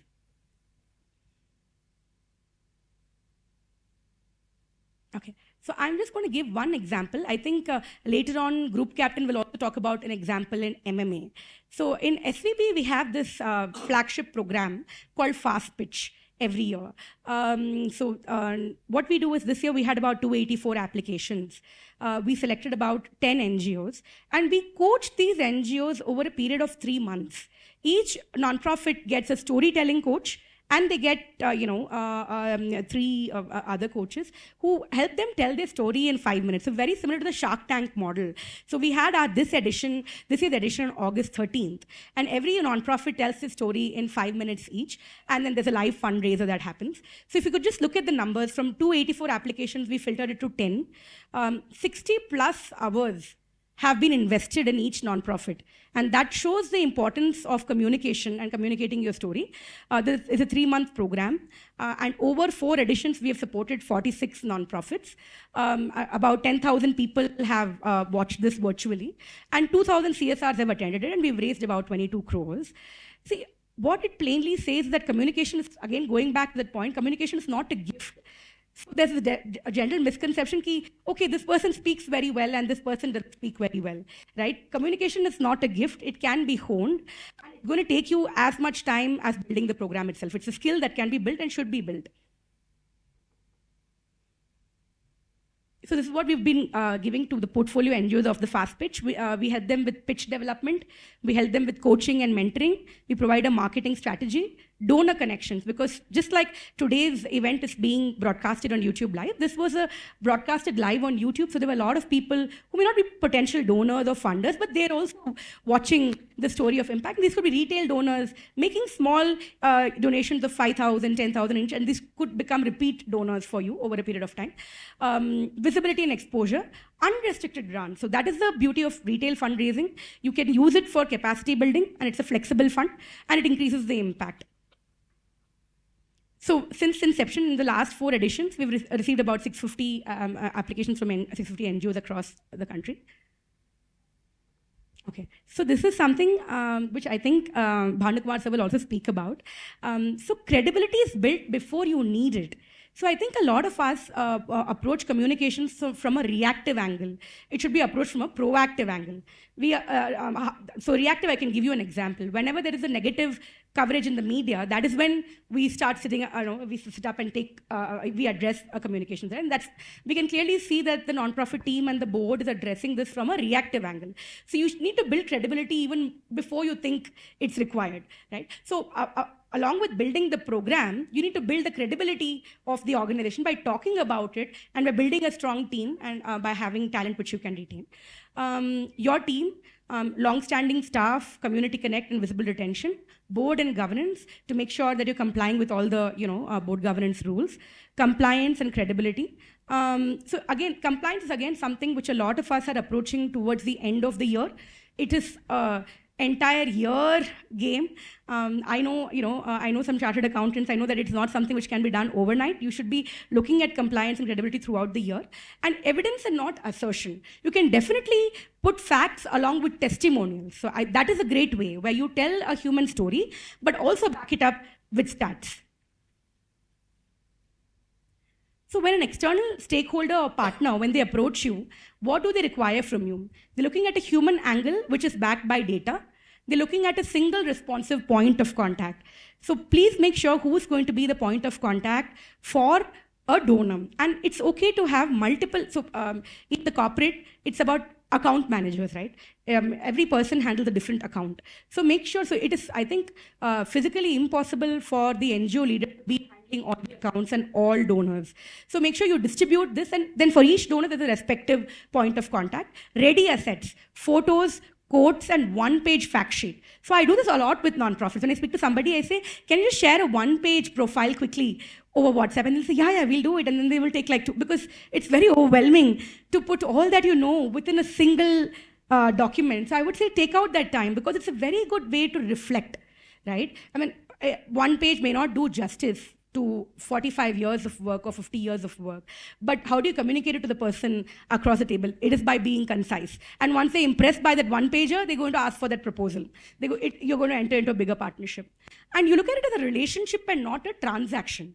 So I feel like donor communications as well is seen as a periodic, you send newsletters, or whenever an event happens, you send an email. It should be more proactive and see how you can engage these donors. Like throughout the year, anytime you can call them for a site visit. You can share, this testimonial from beneficiary with them. Any of your employee has written on LinkedIn, just share that LinkedIn post with them. You're writing on Substack, share it with them, right? So keep it proactive so the donor doesn't feel that you come back to us only when the next grant is due, right? Like this communication is ongoing, and that's how you build a relationship. I mean, look at the vendors that you have within the nonprofit, or look at the relationships you built with family and friends. You actually, are communicating with them on a regular basis, and same goes with donors as well. Avoid the jargon and speak from the heart. Okay, so this is important. One story which is told in the same way everywhere, right? So if we talk about, say, hand in hand, if we look at their LinkedIn handle, their website, their Twitter handle, everything talks in the same way. So please ensure, the communications team in your nonprofit has developed that, what is the one-liner, what is that one paragraph explanation you will use for this nonprofit across different press releases, across different medium. Yes. Just I had a very quick video to show. It's just a 5-minute video, or after Bhanu sir's presentation, should we do it? Your video, no? Yeah, but we could do it after Bhanu sir's No presentation. issue. Then continue to Milan. After the video, we'll start quickly. Yeah. 5 minutes video. 5 minutes. You've kept it ready It's at the, about your, what video? the fast pitch. I'm just showing one NGO's video, how they pitched in 5 minutes. Just, no, just not do too Yeah, much of... it'll just be in 5 minutes.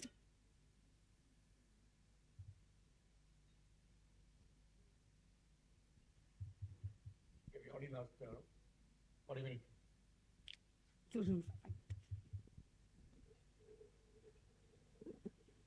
Within the fundraiser created for each of our presenting or non-profit organizations.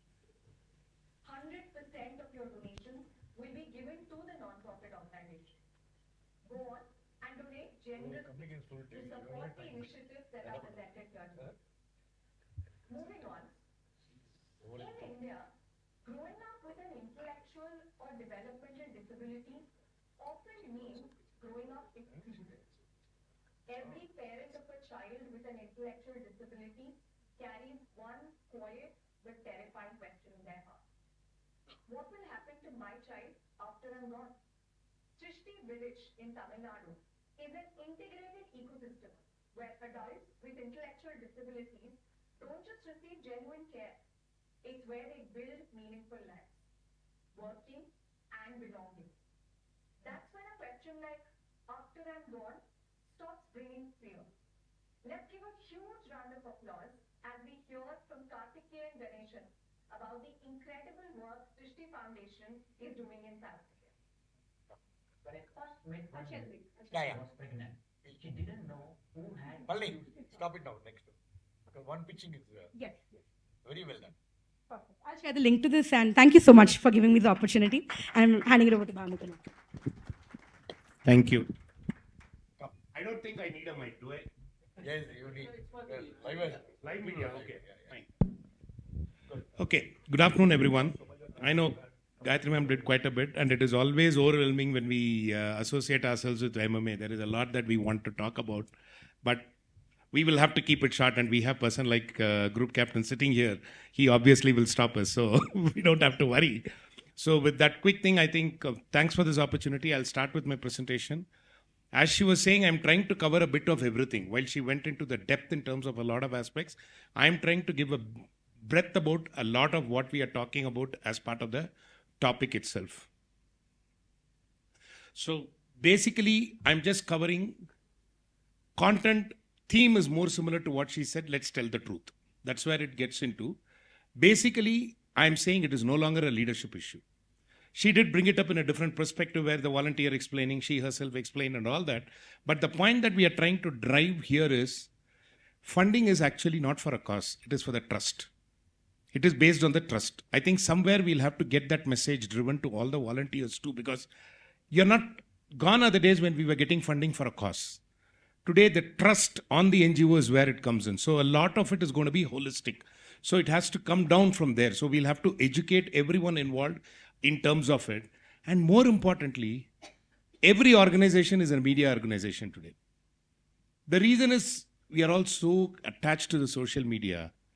We prefer to be in the social media rather than whatever we call socially today is in the social media rather than in a room like this.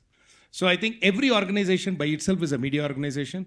So if somebody gives you a CSR fund or you yourself talking about it, everywhere this becomes very important because a small WhatsApp forward can make or kill any of us. So I think somewhere we'll have to keep that in mind when we are working on it. And that's where the social sector's credibility comes out very efficiently. And it's being tested publicly. If we really look at it, I know earlier sessions we were talking about, are they looking at NGO differently and all that? Things are changing, of course. But the key factor is the social sector credibility is always being tested because one small mistake, it gets boomerang compared to a for-profit organization. That's basically because we are working on a lot of people's fund. So somewhere we'll have to keep that in mind for us to take this forward. So if you really look at it, I think quite a few went in. Okay, so if you really look at it, the trust comes this way. If, for example, a journalist calls us tomorrow and then he wants to speak about what happened or that kind of an elevator pitch kind of a thing that Gayatri was talking, is there anyone who can talk or should we wait for the founder to come? So that's the first question that we need to answer. Similarly, if our biggest donor Googled us tonight, would they find us on the first page of the Google? Or if they ask ChatGPT, would ChatGPT recognize our web page? Today, SEOs are gone and AEOs are coming. So ChatGPTs and Claudes will have to recognize us. So are we ready there? That is very important because we are surviving only on how people look at us. So it's really important that we look at it. And more importantly, if something went wrong on a program today, can we come back? Classic example, MMA itself during COVID. We know MMA does so much of training. COVID, everything shut down. I get a call from Mr. Venkatraman within a week of COVID shutdown. Can we do an online session? With people from the army, they can do it easily. But people like us, army navies can do it easily. But people like us, are we ready? Will we be able to manage? Because we are dependent on a lot of other people. So how are we ready? That is where the trust comes in. That's where our communication comes in. So it's no longer a decoration, it's a strategy. Let's face it, communication, though we say communication department, that's more to pin the responsibility for the social sector, social media and all that. But predominantly it's a strategy today. We all are used to sending a newsletter once a month, once a week, once a year, or we say this is a social media account of founder, so this is where it starts, so on and so forth, but it's all reactive.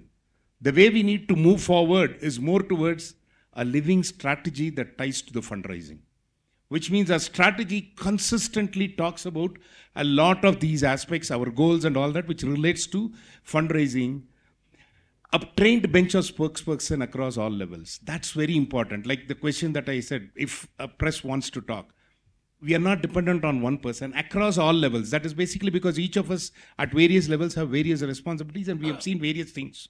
A volunteer at the ground level will know what exactly happened to that particular person whom we are helping versus a leadership who will know how they are doing it as a spread level.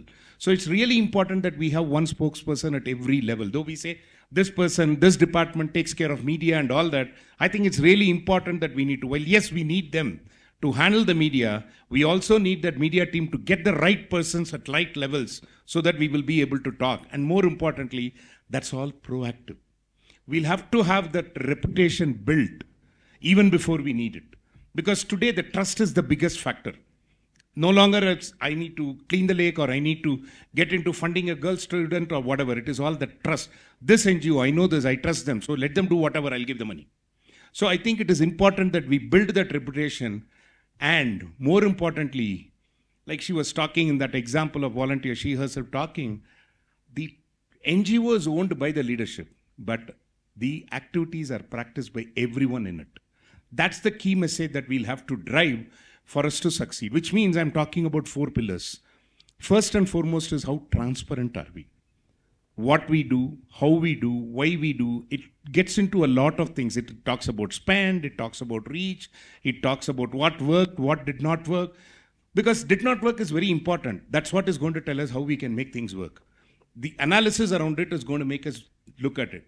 And more importantly, consistency. She did talk about web page to your social pages, talking the same language. That's very important because figures across, more importantly, more than the content, English can be whichever way you want. But the figures, facts and figures, has to be common across all the portals, the social media, be it your website, your documents, your PPT, everywhere it should link.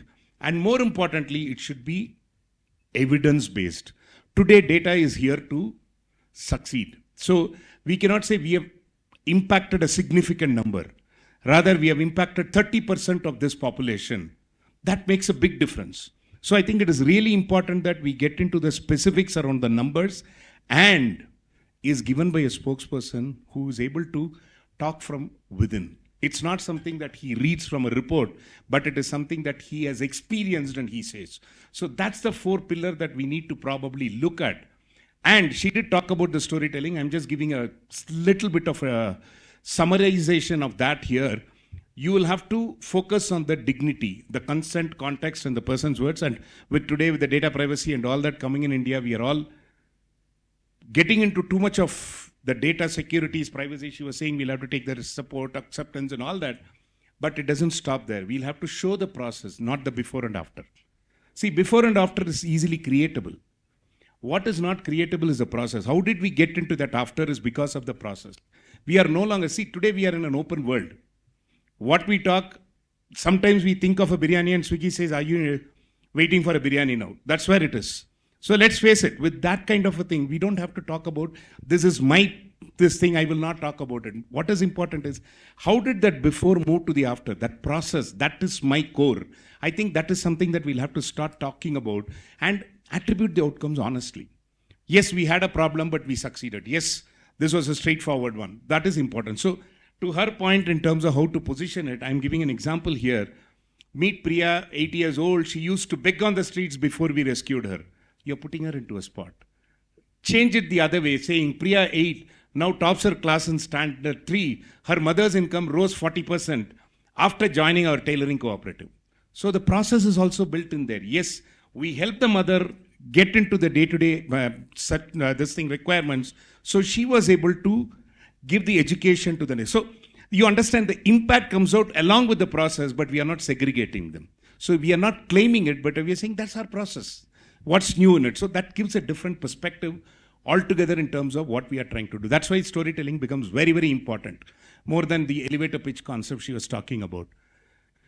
And media, it's more a relationship. It's no longer a transaction. We did talk about social media, social this thing and all that coming in. So the kind of thing that you need to look at is, basically, if you are talking about, let's say, 5 to 8 journalists who cover a development or a CSR or a specific issue, we need to update, though you're not asking for a coverage.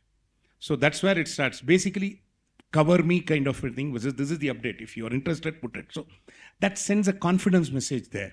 And when you pitch, the pitch is more in terms of lead with why it matters. So when you're giving a coverage to the press, it should be in terms of why are you giving it? What is it that you're going to make them realize when they read it? Why it matters? That's a clear angle. One clear angle, one contact, one page. So that gives them a perspective.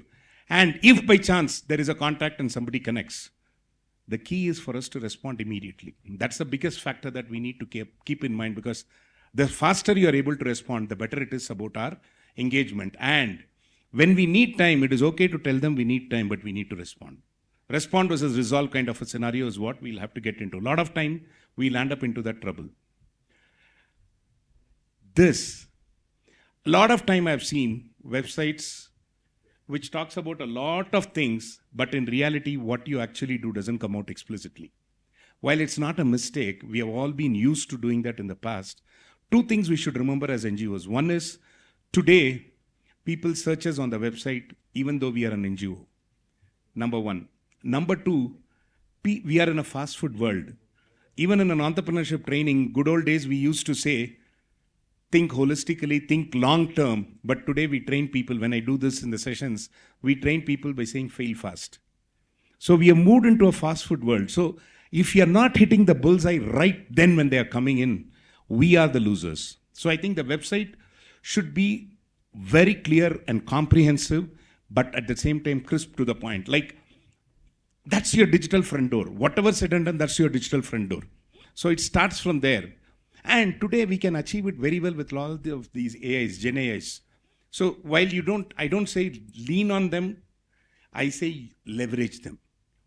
Human in the loop is definitely required, but you can leverage it. A lot of us may not know how to do it, but Claudes and ChatGPTs will know it. Take it from there, tweak it to suit your need, because you are the owner. Use your Gen AI tools as your digital intern. What do you do when you take an intern as a volunteer? Colleges send 3 months volunteering, 4 months volunteering sometimes, and you get them. What do? You allow them to do everything by you training them, and their output you validate because you are responsible. Take the same path with the Gen AI. Own the decision. You cannot say this came in Claude. So we will have to own it. So take it, leverage it. And more importantly, don't give any of your confidential data to them. Because if you're on a free version, that is being used for learning for others also. Be very careful on your confidential data. Scrub it in the sense, any personally identifiable information, name of a person, age or location, mask it. The rest of the content can be anybody. So it's okay to share. But if you have an enterprise version, it is okay to share it because it's still within your license. So the point is, we need to start talking to the world rather than talking to one donor. That's where I'm moving towards. For that, the credibility is very important, and that's seen immediately. So when somebody requests us for some information, first and foremost is we need to acknowledge then assign someone who can work on it. For that person, he can probably investigate based on what the actual need is, why does he need it, and then go back, update the concerned people, and reflect on what changed. But the key is never let a beneficiary or a donor, or even for that matter, a journalist, learn about a problem inside your organization before you tell them yourself. We tell our subordinates, I made this mistake, you come and tell me, I will help you out solving it, I'll take care of the rest.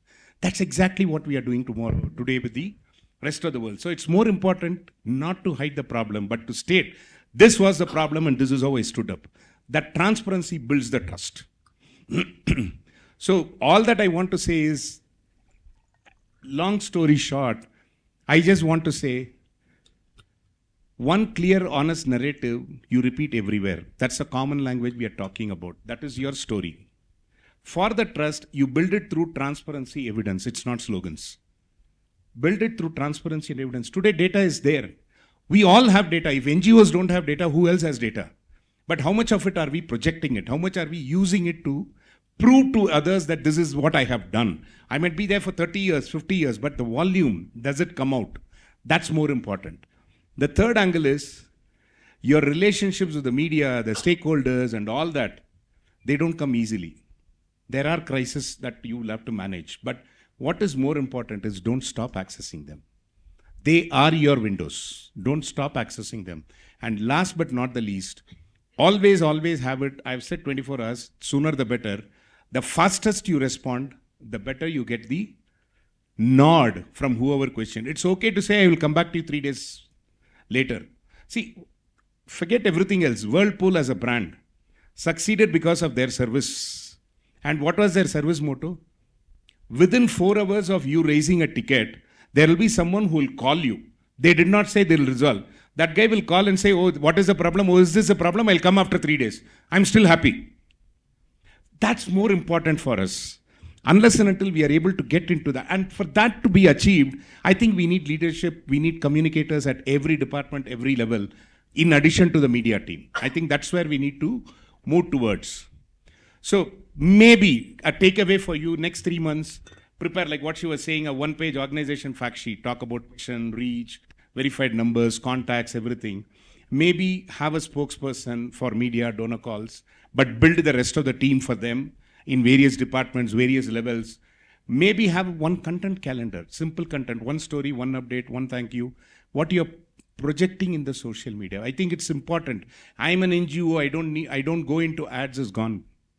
I think we'll have to start posting it. You're not advertising, you're only giving contents, you're only stating what has happened. You complete a project, present about that project. I think that will give a lot of leverage for us. And even if there was a crisis, decide who speaks, let them know what they speak, and more importantly, close it by saying how did the crisis end. That's more important. Your websites, because you're constantly working on data, unlike a typical for-profit websites, it's not a one-time website.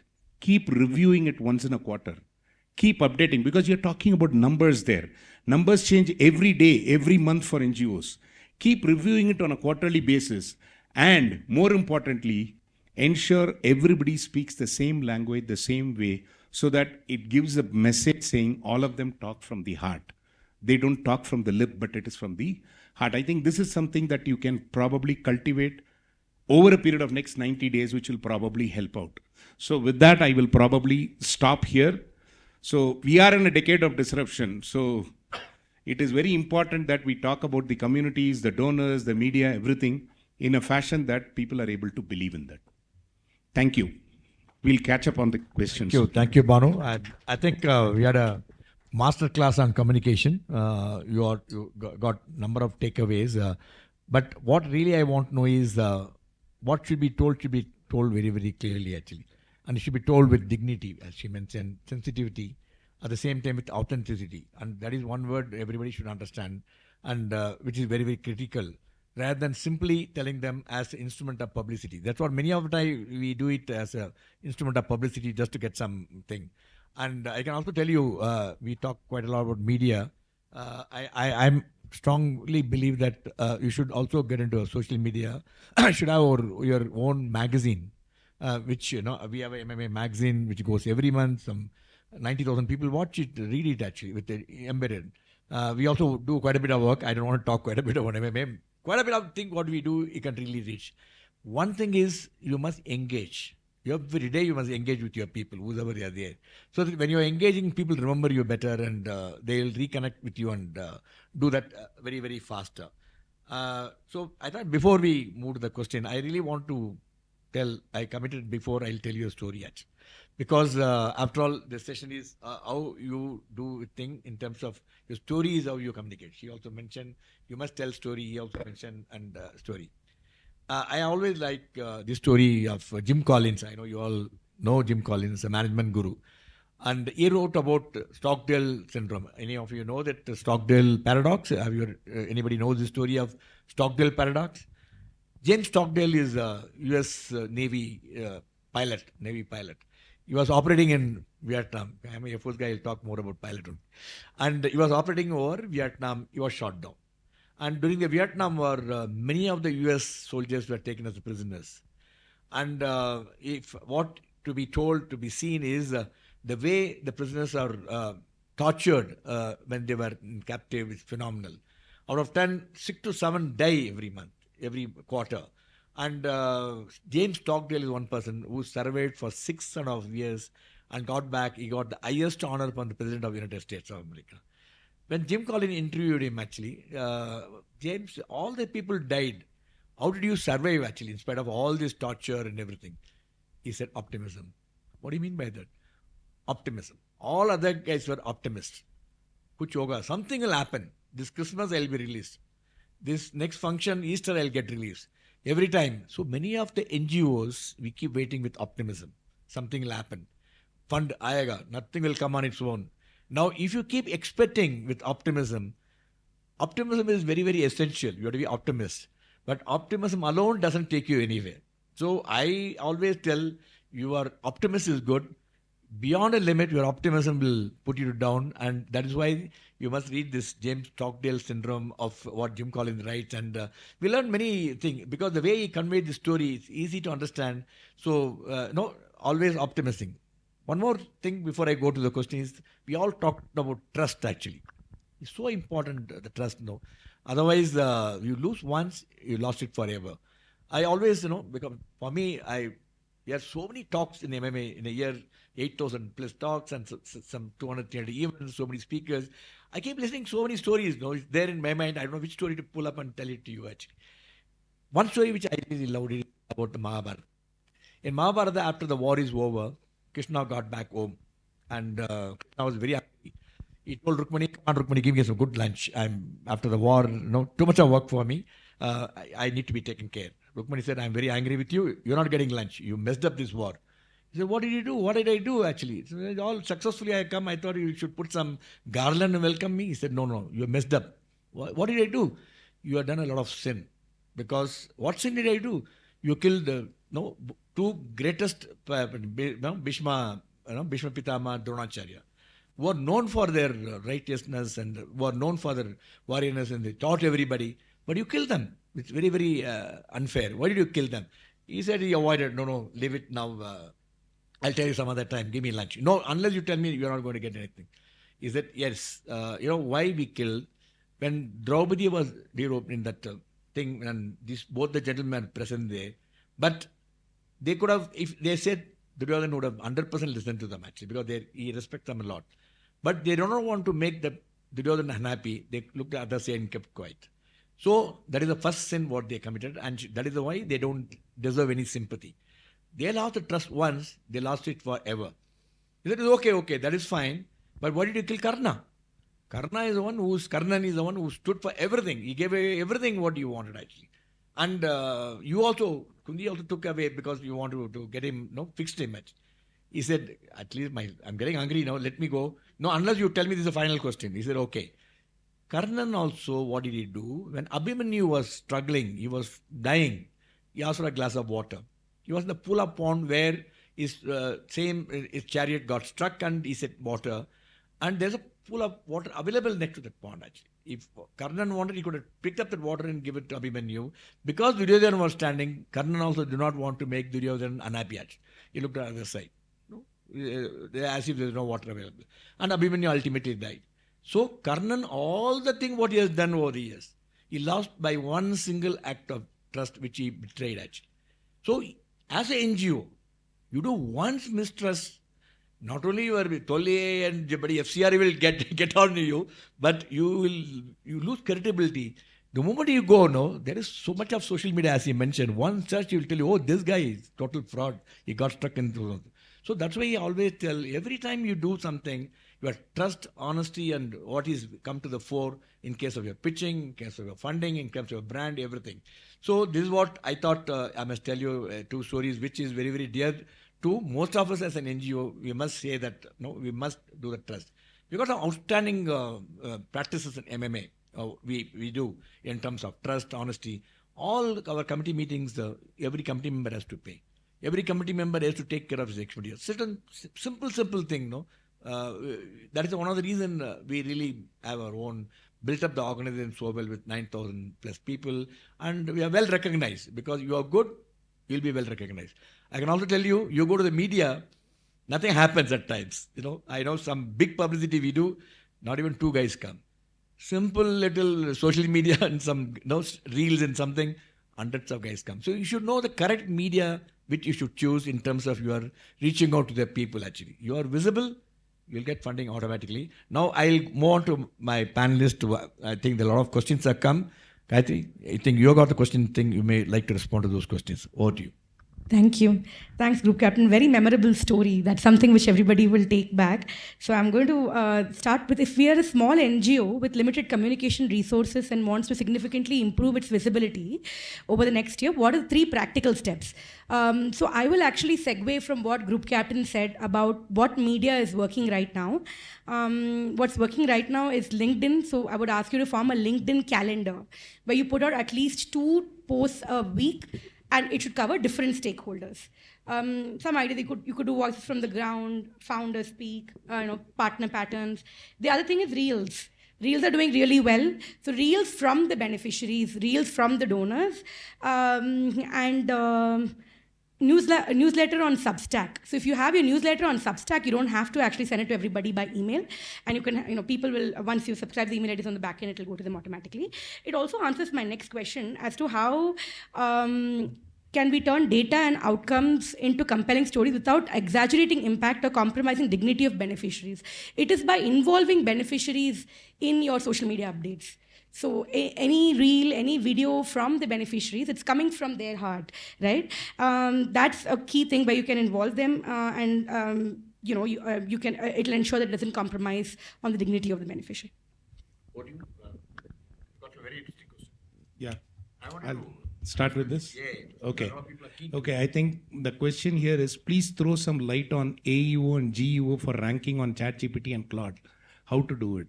Now, let's face it, the SEO was coming up basically because Google search had to happen. We had to do it. Now, AEO is slightly different. What we are trying to say is the ChatGPTs will have to respond to questions, which means our website, when it is scrolling and picking data, it should be able to do the consolidation. See, what happens when we do a Google search is you get a list of sites.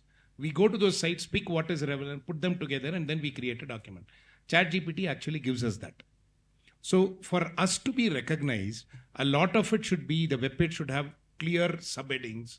It should have Q&A kind of a thing. All those contents well structured so that what happens is those subheadings could be potentially the question.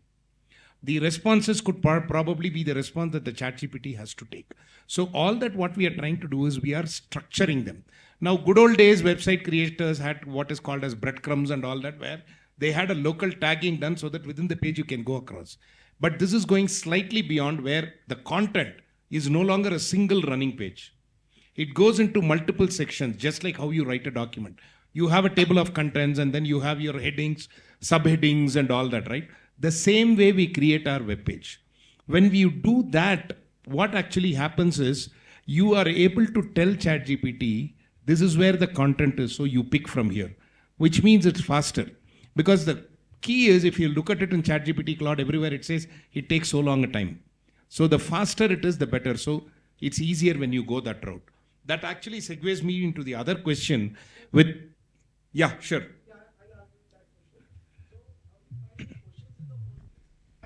You don't find the questions.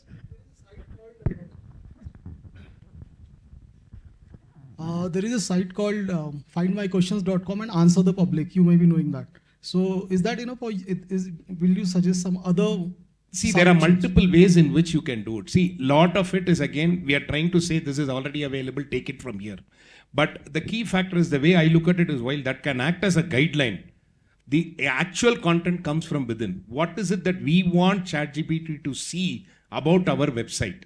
So structure them clearly. For example, if you are talking about that elevator pitch that she was talking about, you want to put that. So why should I probably fund you? Probably get into those specifics. Those kinds of things, because that is what we want these Claudes and ChatGPTs to look for.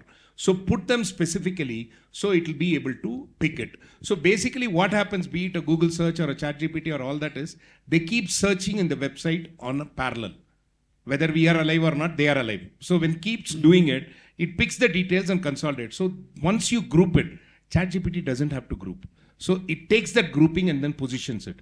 Whereas for a Google search, it is all in silos, so they are happy with silos. Here we need that grouping. That is all we need to do. That can be a guideline, but that alone need not be the case. So regular blogging should be there. Over the lunch, Yes. you can have a chat We with can him. probably discuss. Yes, I tell you he's what. available. He's going to be here till evening. I'm with him in the room. You are staying in the same room. Where's the problem? Okay, that Next segues question. me to this next question. With AI increasingly being used to create contents, images, and communication campaigns, how can NGOs benefit from their tools while maintaining authenticity, transparency, and ethical standards? Yes, the session covered quite a bit. So basic thing is, even this question that some of you asked, you asked AEO, GEO, you can ask Claude, how do I ensure, this is my website. So this, if I have to enhance it to do it, it will give you some suggestions. Please don't take it blindly. Take that, see what matters, what makes sense, position it in your language, number one. Number two, it is okay to share the website address because that's a public document as such. But on the other side, don't share any confidential data. If you don't have a license, don't share it. That is the ethical aspect that we are talking about. So all that what we need to do is anything which is personally identifiable, don't share. You ask anything, but take it with a pinch of salt. Take that, tweak it to suit your need, and then present it. That is all. That will take care of it. So I got a very interesting question. I think it's come from the last bench. Earlier, NGOs' work itself spoke to society. Currently, there seems to be a competition or rivalry among NGOs, and there's a fight for survival. So what about the ethical use of media engagement in the sector? This is a very relevant question, right? I think you have to also look at the attention span of the public. Right? The attention span is reducing. So you, and there's a famous saying, you don't get what you don't ask for. You have to certainly ask for what you want. But ethical use as in, I would definitely say don't have overclaims, back your LinkedIn posts with data. I don't know if you have seen, but a lot of LinkedIn posts actually have the sources of the post. So I've read a HBR article, I've read this SSIR article, and so you can actually also put references in your LinkedIn post and mention the agency which has done this third-party impact assessment or the M&E for your organization. And definitely involving the beneficiaries. So one more point I wanted to add about involving beneficiaries is that it's a good strategy in the long term to probably involve beneficiaries on the board of your NGO. Because a lot of the donors are now looking at sustainability of nonprofits where beneficiary voices are being represented on the board. So this increases the authenticity of the nonprofit itself. Yeah. I think we are coming. Before we move to final questions, I will just try to attempt. Thereafter, I'll request both my panelists to share their thoughts on this. The question is, how should NGO prepare for negative publicity, misinformation, and social media crisis? And what should leaders do in the first 24 hours to protect organization credibility? Similar to that is, what do journalists, corporate partners, and other external stakeholders look for when assessing whether the NGO and its impact claims are credible and worth supporting? I think today in the public domains, everything is very clear. No need to do. There are so many medias available. You click it, you do, and we give award. when we give award at MMA, our team goes to the people and we check, we video record it, get the everything before we give the award. Because that credibility of the award comes only when the person receives the award should be genuine. Like that you have to do. But as far as how do you react? First thing, why should you get into trouble actually? You get into trouble, you better face it actually. So how do you react is no panic reaction. And you should really analyze it, what exactly has happened. And you get into panic, all your team is going to get into panic. And go step by step actually. Did we do this? Is it impacting? Give a parawise comments, make out a, yesterday he gave it in the thing. Make out a checklist for that. And you have a crisis management checklist. Write down what all you have to do. And when you do that, you also do what all best thing you have done. Not that to cover the thing, but also tell this has got nothing to do. We have done much more than this. This is the way you really do something to do the crisis management. You should always have a very, very well thought of system in place for the crisis management. Maybe Bonu, you would like to add, and thereafter Gayatri can add. So it goes back to the same thing, data. A lot of it, we have the data. We'll have to start publishing the data. It actually relates to one other question also. Building credibility, sustaining it, beneficiaries, donors, everybody, corporates and this thing. All that we need is we need to know who are all the stakeholders, what do they expect. So if we know that, we should provide the appropriate data there. See, the point is we are not taking anything from the thin air and then positioning it. We have solid data for everything. As long as we are able to showcase, we are good. We can project without a data from a social media perspective. But when the question comes, as he rightly said, instead of panicking, we can just say, here is the data. This is the basis. The rest is up to you to handle. I think that is what will help us out. And we have enough and more data. What is important is for us to ensure the authenticity of the data and the accuracy of the data. That is within us. As long as that is clear, I think we are good. Thank you, Bhanu. Thank you, Group Captain. So in terms of if you have a social media crisis and negative publicity, the first thing is silence doesn't help. If you're silent for too long, it's just going to work against you. You have to also show the intent in addressing the issue when you respond. So definitely be in touch with the comms team and the legal team, but the way you respond should be fast, like Bhanu said, in the first 24 hours. And the response should show intent in improving or in addressing the issue. Whether the other question on whether causes are credible and worth supporting, I just want to just add on to what Group Captain said, that even when we conduct fast pitch, we actually use agencies like give.do to do a very detailed compliance check. And then there are, the Big Four, which also do a compliance check for non-profits. So that wraps it. Yeah. Thank you. I think we had a lovely session. So much of knowledge has been shared with us and how to handle. But one thing I wanted to be clear, you want to be known in, if you hunger for publicity, you get into too much of thing also, you get into trouble. What I should say, your job should speak for you rather than you keep talking in your social media or publicity actually. It doesn't really need anything. I think I must thank both the I think very warm welcome to Sugasi Maniratnam and Ranjani Manian joined us just now. They are going to be talking in the afternoon session and we're all waiting for that session too. And I think all the viewers watching this question, thank you for some excellent questions that has come. And we should constantly evolve actually. I think I'm not telling MMA, we have put in a team. We are trying to get our own server, like something like ChatGPT and thing. Anybody go for the particular word? We got thousands and thousands of knowledge. That's why we made this one live. Tomorrow somebody wants to know what is it about, how do I get my pitching? It'll just pitching word, it'll pick up and go to the Gayatri's presentation. Similarly for thing, and we are trying to work on that. We are working with a team of outstanding professionals from IIT Madras. We are trying to do that. But it requires a huge investment. You should not hesitate to invest if you have to. Return will come. It will not come next day. So you must constantly invest in your upgrading your, as I said, is website, your social media, and most important thing, the way we did that seminar for the last two, please constantly upgrade the skill of your employees. You must learn, unlearn, learn, keep doing this. Otherwise, I think all this effort what you are putting will go waste if you continually don't engage yourself and doing that. Thanks so much for your patient hearing. And it'll be a lovely chatting this session, Bhanu. Bhanu is a good friend.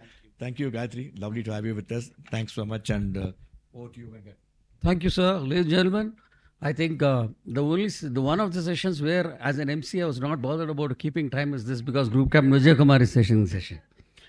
So I know all of you will have lunch on time and we can end the session on time. Thank you, Group Captain Vijay sir and Banu as well as Ms. Gayatri. May I now request Group Captain Vijay as well as we'll invite Mr. Gopinath.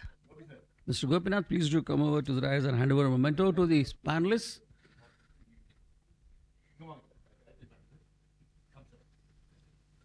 So once again, just a reminder to all the panelists, this is a memento which is being presented by Kalpataru, being given to them. Kalpataru is an organization which actually plants trees on the names of individuals, and there is a QR code that's given on the memento, and people can just scan the QR code and see how the tree that has been planted on your name is doing. So that's a wonderful initiative by an organization, and they're happy.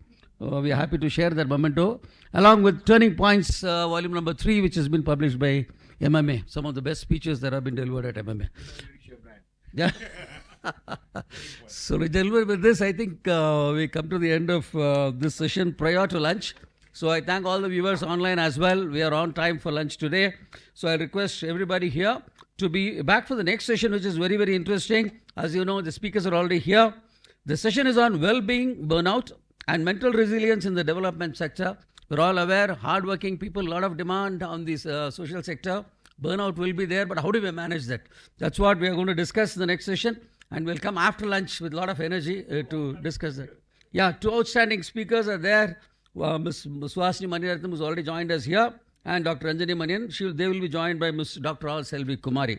Let's all be back here at 1:40 precisely so that we can start the session online. May I request all the viewers, I think hundreds of viewers, I'll come back to the exact numbers later.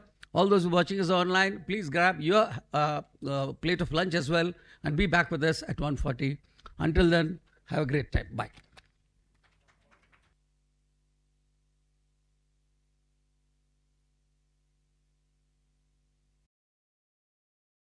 After that, we have breakout groups, discussions, concluding and things like that. So this is going to be the third special session of the day, the third day of the 42nd Joint Staff Development Program on the theme, Leading Change in a Decade of Disruption, Strengthening Civil Society for India at 2047. So we already have the speakers, distinguished speakers for the next session here. Once I get the go-ahead from the media team will commence. And all the viewers who are watching us online, and all the viewers who are watching the program online, I hope you all had your good lunch, I believe. So this is going to be the last special session for you all as well. And thereafter, for the breakout groups, you can also have a break and come back to see how each group summarizes what you have learned here. So may I request the media team until others come in to put out the breakout room details. Ilongo? Group 1, Group 2, Group 3, can you just put out?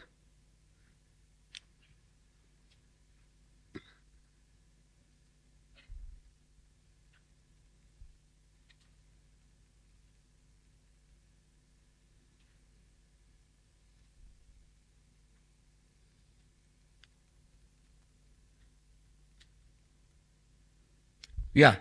For once again, for those who have not been there morning when I disclosed this composition of the group, the first group will be led by Uday Shankar Prasad Singh, and this is the team composition that they have.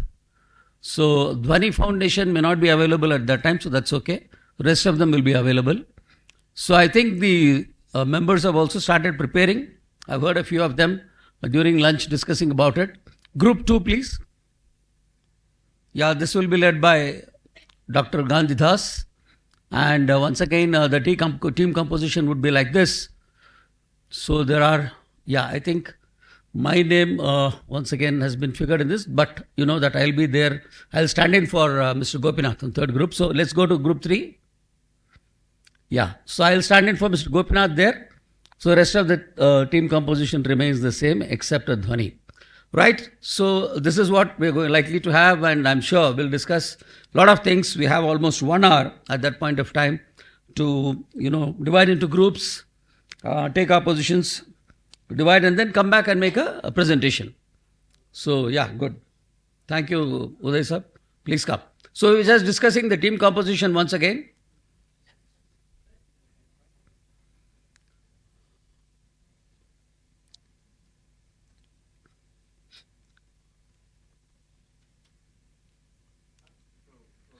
Yeah, we can do that.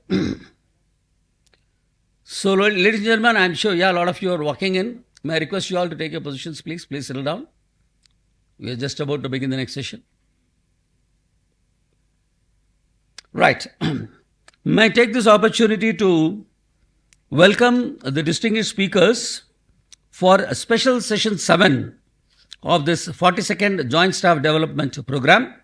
The theme is well-being, burnout and mental resilience in the development sector. So the discussion is going to be as engaging as you can imagine with the kind of speakers that we have. The discussion will be led by Dr. Ranjini Manian, Founder, Chair, Global Adjustments Foundation, and the panelists are Ms. Suhasini Maniratnam. I don't have to introduce you all to her. Actress, director, screenwriter, producer, and whatnot. So she is going to be one of the panelists. Along with her, we have Dr. Selvi Kumari, clinical psychologist. May I request all three of you to please come and take a place on the dais.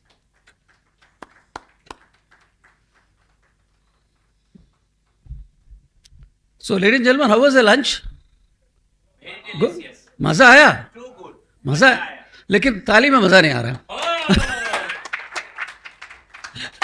एक बार please standing ovation में मिल ही आ रही है. Please standing ovation. सब लोग please give a good clap. Yeah. All panelists are here. Yeah. We are good delighted. Sir, all female. Yeah, all women. That's the greatness. Yeah, all women panel. And normally people say in conclaves, the first session after the lunch is going to be a real tough session for the panelists. But today it's going to be a real different thing actually, you'll see. And may I have the AV of the panelists, please?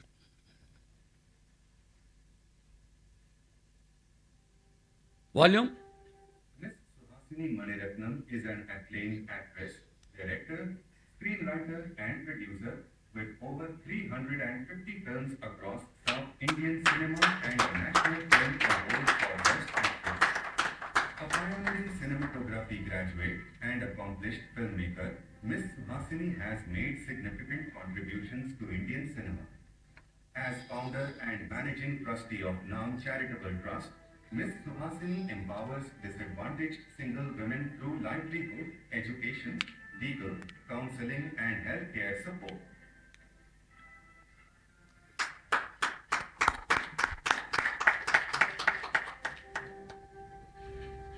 Dr. Ranjini Manian, Founder Chair, Global Adjustments Foundation, is a 3-decade entrepreneur, author and leadership coach dedicated to empowering women. Through transformative keynotes, coaching and the Champion Women Initiative, Dr. Ranjini Manian builds confident, resilient women leaders while promoting gender inclusion and career growth. Dr. Ranjini Manian's contributions to cross-cultural leadership and women's empowerment have been recognized by CII Southern Region and the Hindu Group.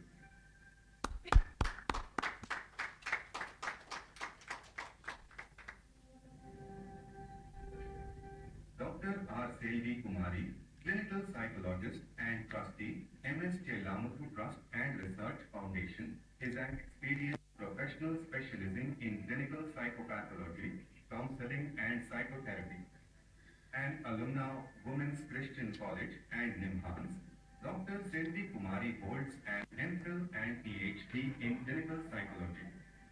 Her research spans domestic violence, alcoholism, social anxiety and social phobia. Alongside Dr. Sandip Kumari, extensive work is in training and mental health services. Lovely, thank you. Alex sir and Miss Alex, Ranjini ma'am is requesting you all to please come and occupy the front chairs here. Please do come. So, ladies and gentlemen, this was the... One second. Ilango, 1 second. Let them just settle down. Please sit, sir. Thank you. Ma'am, you come. You can't be last bencher. That's what ma'am is saying. So, ladies and gentlemen, that was a formal introduction of the speakers that we have done. But you know what? When we have a privilege of hosting someone as Ms. Suhasini Maniratnam amongst us as one of the panelists, the 42nd JSGP people here, all of them have put together a special video in honor of Ms. Suhasini. Let's have a look at that just 1 minute video, please.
Big round of applause. And all of us know the music that was played in the background comes from the film Roja.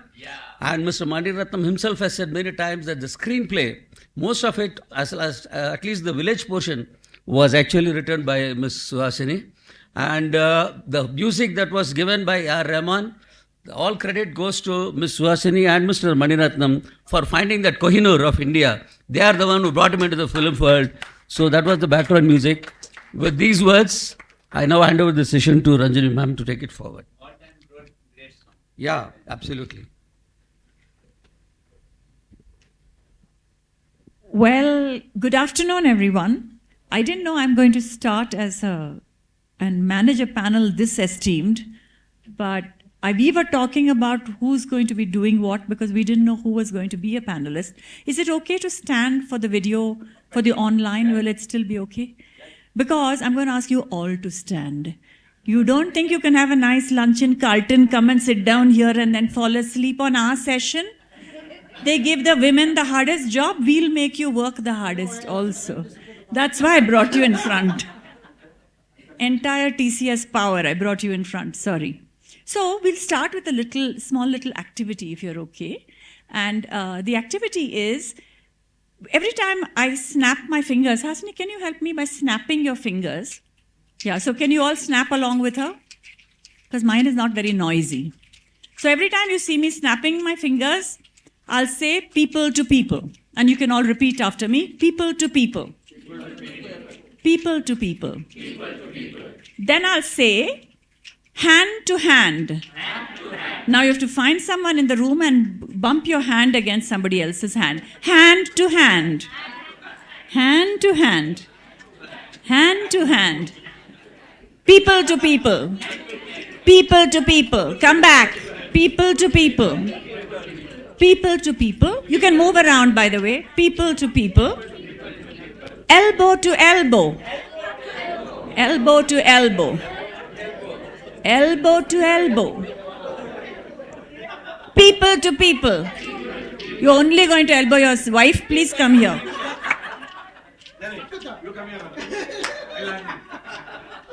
Ankle to ankle. Ankle to ankle. Ooh. People to people. People to people. People to people. Shoulder to shoulder. Shoulder to shoulder. Come back. People to people. Are you awake? You can sit down.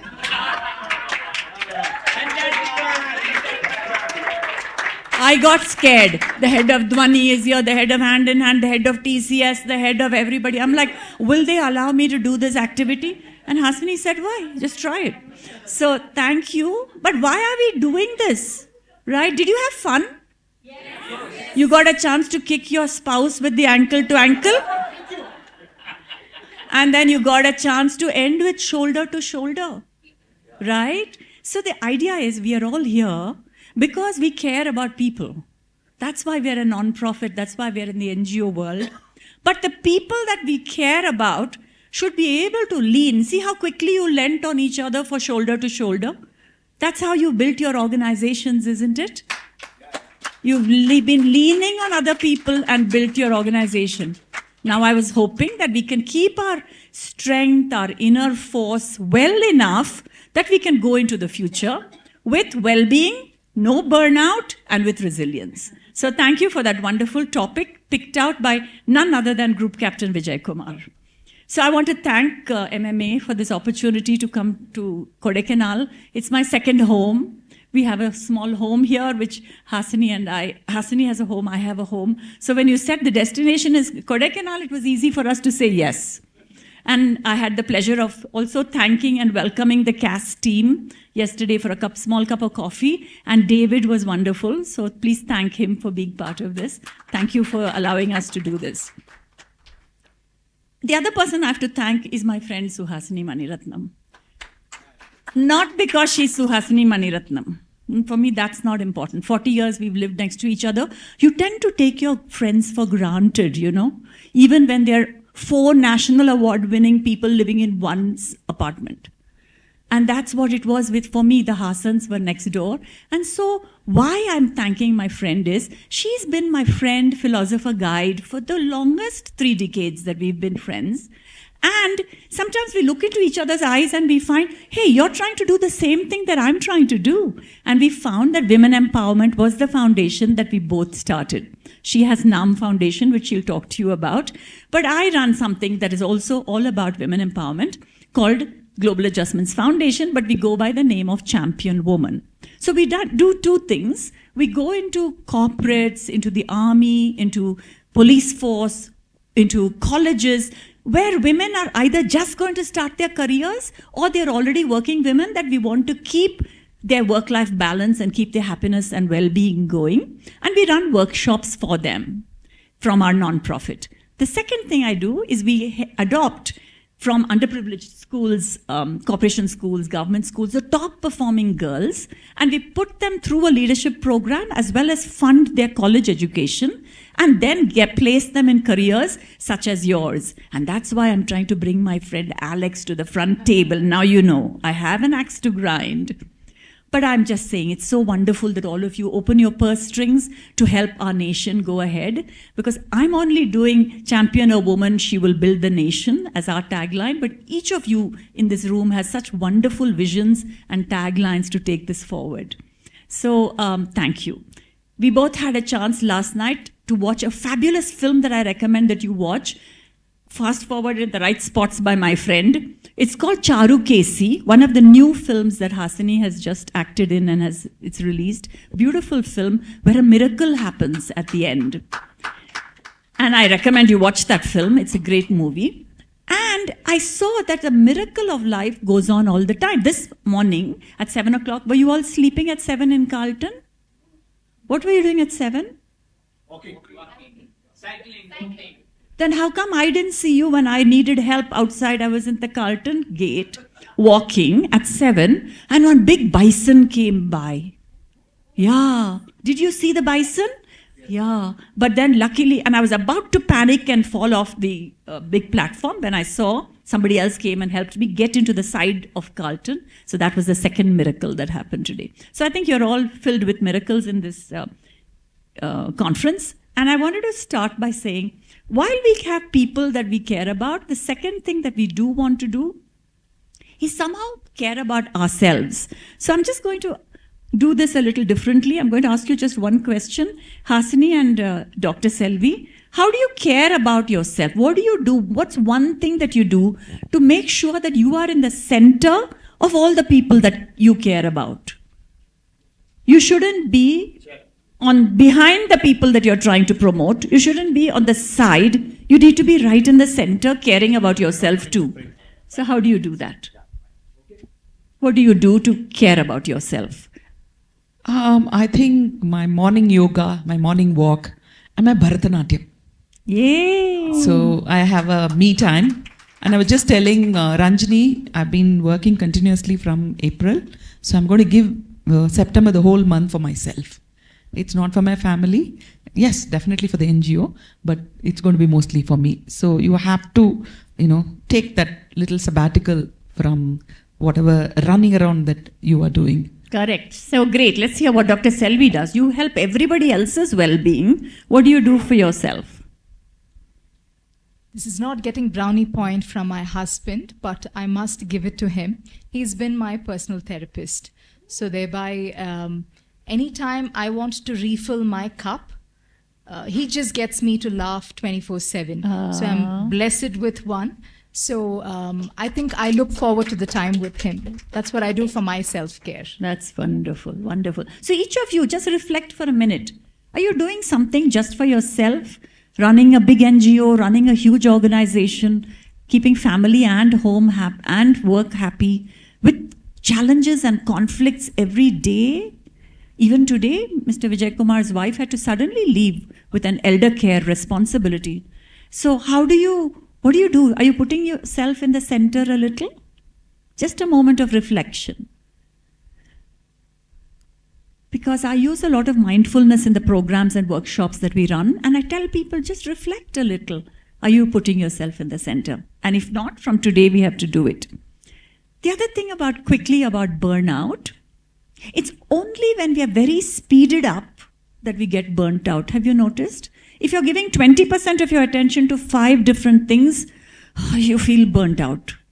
But if you give 100% of what you're doing, one by one, to tasks, you actually go far ahead. How many people agree with me? You can raise your hands, and if you don't agree, fine. So if you don't agree, you can give me a different opinion, but most of us need to pay full attention. So this is a technique in mindfulness called slowing down. So while I made you perform that jumping action in the morning, in the first part, I'm going to ask you to just slow down and sit there for a small minute to think about a mindfulness practice of slowing down every day that each of us could adopt in the morning when we wake up or sometime before we go to bed. Are you ready to practice with me?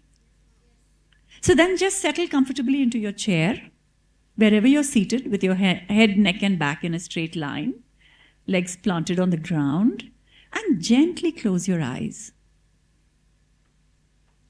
Just visualize the faces one by one of the people that you serve.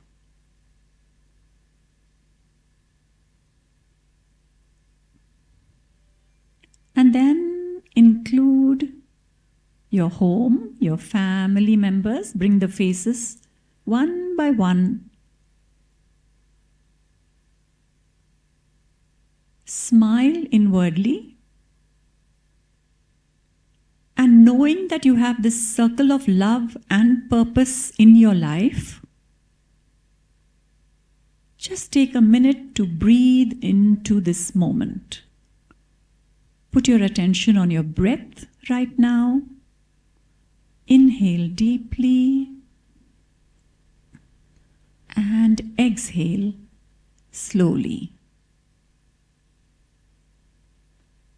Breathing in. I know I am breathing in. Breathing out. I know I am breathing out. The breath is the best anchor for me to know I am alive. Breathing in. I know I am alive. Breathing out. In this present moment. In your own time, you may gently open your eyes and come back to your normal breathing with a smile on your face and gratitude in your heart. So that was just a 1 minute, 2 minute mindfulness technique of breathing and using your technique of the breath to keep your mind present where you want to be.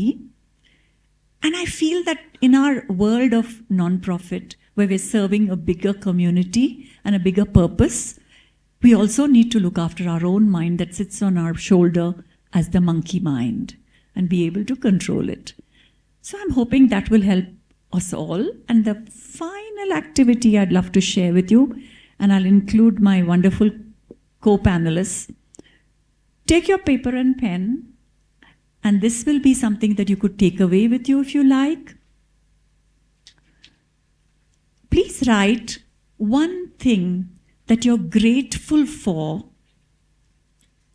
that you are grateful for that happened today, at work or at home.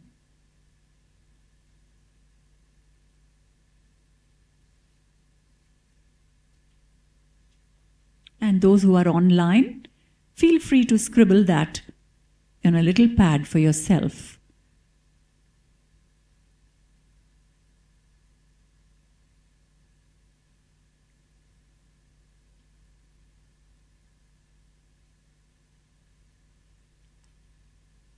So, how does it feel to be grateful? And put it down with pen and paper.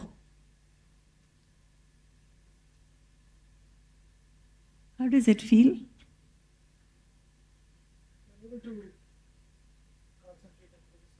Yeah. It is tough. Did you manage it? Half a sentence? Okay, I'll give you 30 seconds more.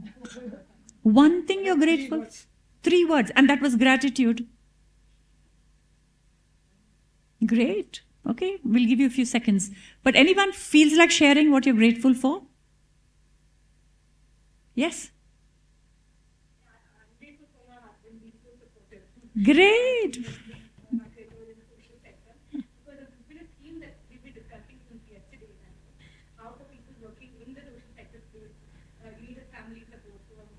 Grateful to the husband. Lovely, lovely. Thank you. Someone else raised their hand here. I'm really grateful to my family, especially my husband, and the people around me here at this place.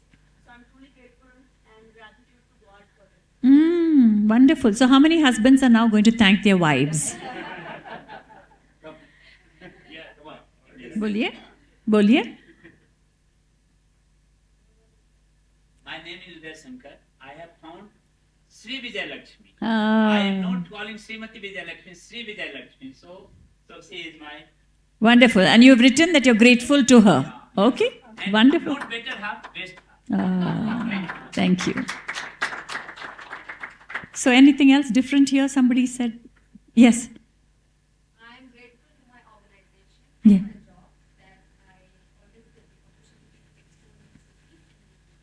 That's wonderful. Yes. Yes. I'm grateful to my mother for giving birth to me in the midst of so many challenges to have learned Chinese decades back. Yay! Love that. Yes. Absolutely. Sir? I'm grateful to my team for putting KGB successfully and made everybody happy. Yes! 3 cheers for MMA. Hip hip.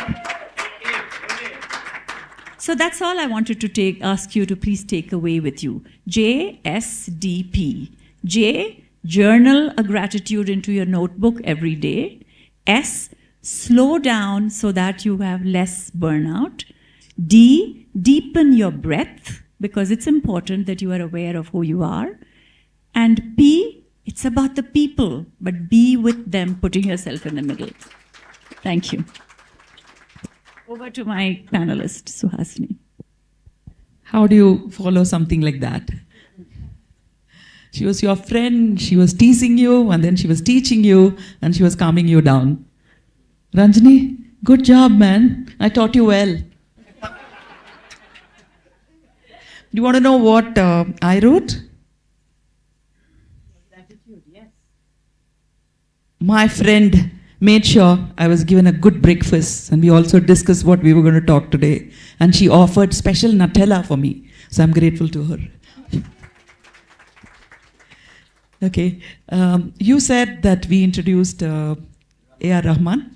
I had the habit of whenever I go abroad, I bring some kind of music for him or a musical instrument for him so that he thinks differently. So we had gone to Estonia. This was way back in not even 2000, before that, 1995 or 1996. No, it was 2001 or 2002. So I went to this, shopping mall where they had these really interesting, we were using CDs those days. So I went to one of those CD shops, which was in the basement, and there was this really, interesting sounding music. So I went there and I asked the young man, Estonian Russian, said, I want to listen to something exotic and wonderful because I want to give it as a gift to somebody. He said, I have the best one for you. You have to listen to this. And he brought the CD and then he played Roja. Same song that you played. So I remembered that. I said, oh, I can't beat Rahman. I wanted to give him an exotic gift. I couldn't do it. Okay. Coming back to why am I sitting here? I was just telling Ranjini, I think I come from a small town. So we were always, it was living together. It was not, nuclear families and, so I think after I got married and things like that, I wanted to study. I did a technical course, so I wanted to go back and study. And the first course that I chose was sociology. And I got my papers from Annamalai University and I started preparing for the first semester. Some uncle of mine came and said, what is wrong with you? Why do you need a degree now? You're already, a doctor compared to whatever other people and all that, So I gave it up. So I think it was there from the beginning to study people. And then before knowing what an NGO was about, how to help people, before having the tools that they all talk about, Revati wanted me to come to Kuwait because they were collecting money in a fundraiser to bring back the stranded domestic workers in Kuwait. I think you know the story. They pay about 75,000 to 1 lakh to an agent and then they get employed in a home. And most of them are supposed to lie that they are Muslims. But they're all Hindus or Christians and they go and then they test them out saying pray and immediately their hands go and after that the abuse starts. Not because of the religion as such, but that they won't gel with the family or whatever. So after some time they are abused. They're abused by the men. The women also sexually abused by women and the children spit on them. All kinds of things were happening. I'm not saying all Kuwaitis, but it was happening to South Indian and Indian women.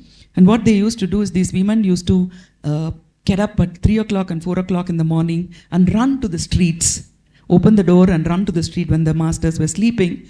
And any Indian taxi driver would stop and they will get into the taxi and they will get dropped at the Indian embassy. And the Indian embassy had to build a place called shelter to house them. And their passports are gone, their, all their credentials, everything, their luggage, everything is gone. The law of the land was, unless you have a criminal record, you cannot be deported. So they were all sent to central jail. They went as one and came back as two, some of them. Okay, so this was happening. So my friend Revati was doing a fundraiser to get a flight ticket back to all of them. So I went the first time. As usual, my husband said, you cannot go.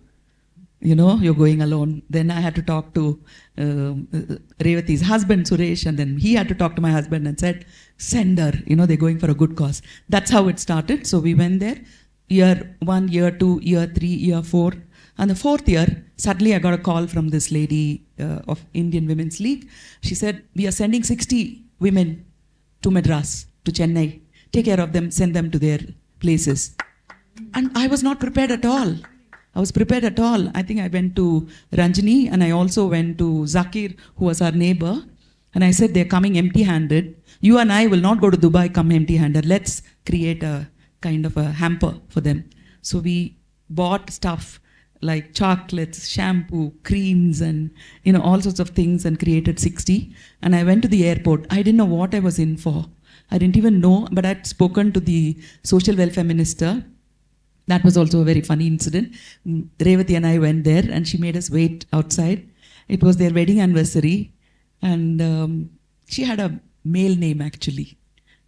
Very rarely women have a male name. She had a male name, but she was sitting on the ground and serving this biryani that she had made for the wedding anniversary, and her husband and 2 children were sitting there. Such a simple person, So women, wherever they go, they are so humble, kind of a thing. And she came out, and I told her that I'm bringing 60 people. I need accommodation for them for a couple of days till they go back to their native places. And she organized in the government, whatever. So we were all pushed into the NGO area, and we were supposed to do that work. I went there. Suddenly I remembered, how will I bring them? I had taken my car. I think it was a Maruti Suzuki or a Volkswagen. Only 2 people can sit there. Then I ran around and spoke to, is there any government bus? And there was a driver who said he'll take all 60 of them in the bus. I had to give him some very little money. And with that bus and with the 60 people, I was guiding them, and we took them to the Santom shelter, and they were there. And we had organized breakfast for all of them. I realized they couldn't eat more than half a idli because their stomachs had shrunk in the jail, in the prison. So that's how. And I think with Ranjani's, and because she was my neighbor, she had nothing. She was in corporate at that point. So she had not gotten into the NGO business. So we sent all 60 of them to their native places. So I was pushed into doing community work. Then I prepared myself to do community work because I was telling Dr. Selvi, I didn't know how to care for other people because I know what I want. How do I figure out what other people want? So I took up this course called Self-Expression and Leadership Program, which is Landmark Forum's 3rd level. So it was a grueling kind of a course. It was very, very difficult because it was every day in the evening for 5 days, for 3 months, and every alternate Sunday from morning till evening with my busy film schedules and a little child and parents and my demanding husband. Don't tell him I called him demanding. So yeah, I used that to get more sympathy. So with all that, somehow I finished that course, and then we started. And I think I'll take a little time to tell you how they train you. They, at the end, when you're graduating, they ask you to come out with 5 choices of public projects that you want to do. I wanted to convert Pondi Bazaar into a walking promenade. And I wanted corporation children to sing with T.M. Krishna in Music Academy. And I wanted, a train ambulance taking people who are cured or not cured from Chennai, Apollo Hospital and other hospitals to go back to West Bengal or Assam or Northeast, And then I wanted to take care of single Muslim women and Dalit women. Single women who are Dalits and Muslims after doing some kind of a research. But they chose the trained ambulance, which is the most difficult. I said, how can I do this? Because Mamata Banerjee was the minister at that point.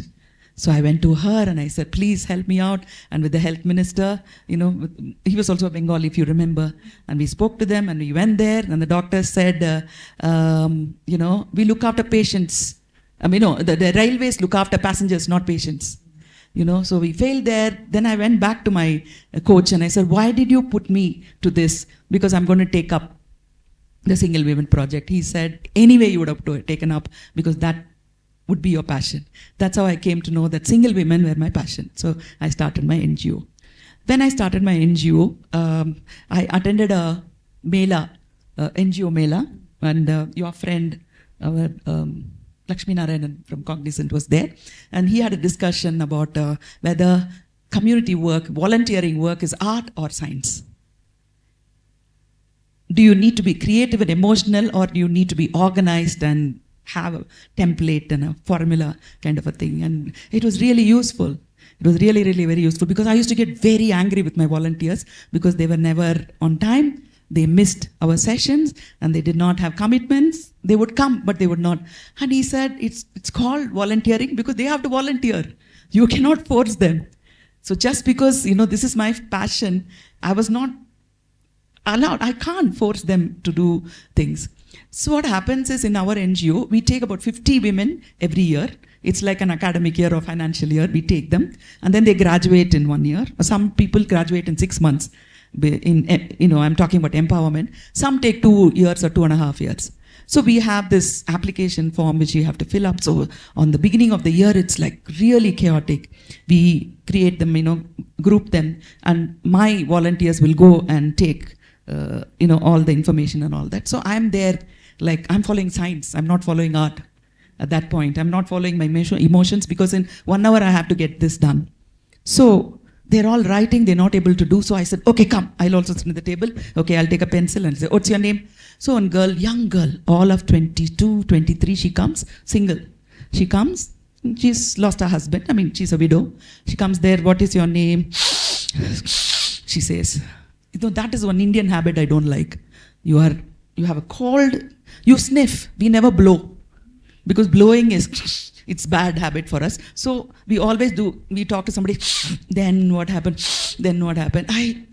Immediately it put me off because, I'm not used to community work. So I judged her and I gave her a handkerchief or a tissue. I'm already irritated with her. Your name, okay, how old are you? 24. How many kids do you have? 2 kids. How old they are? Okay. Did your husband desert you or did he, he's no more? He's no more. Okay, where do you live? Your own house or your rented house? All these very mechanical details. And then final question was, when did your husband die? How long have you been a widow? She says 7 days. She said 7 days. And I put my pencil down and put my paper down. And I told myself, I am not qualified to do it. How can I be so insensitive? I was following my science, my organizing capabilities. There, I told her, I held her hand. I said, I'm sorry. She didn't know what was happening. She had no clue. She didn't even know that I was rude to her. Because, she's just lost her husband 7 days ago. She's taken the effort of coming here and registering here so that her kids will have a better future. So this is what, I'm talking about NGOs where we are not prepared. It's an emotional burnout. At that point, I took a back step and I said, maybe it's not for me. It's for somebody else who's more, compassionate and who has better empathy than me. But you'll have to pat yourself at the back. Okay, you made one mistake, you go ahead. So I'm not going to give you any success stories. I'm going to give you failure stories. I'm going to give you failure stories only. For example, we do medical screening for our women. We take them to Apollo. We were doing a cancer, especially for breast cancer mainly. So we were taking women like that. My concentration was only on keeping them engaged as 60 of them were being tested, So my priority was good breakfast for them. I'm there to entertain them. And a car and a van to take them back and forth. That's it. What happens after they go for the checkup and if they are asked for the second level of checkups? It was chaotic. Out of 60 people, about 8 of them were asked to come back again.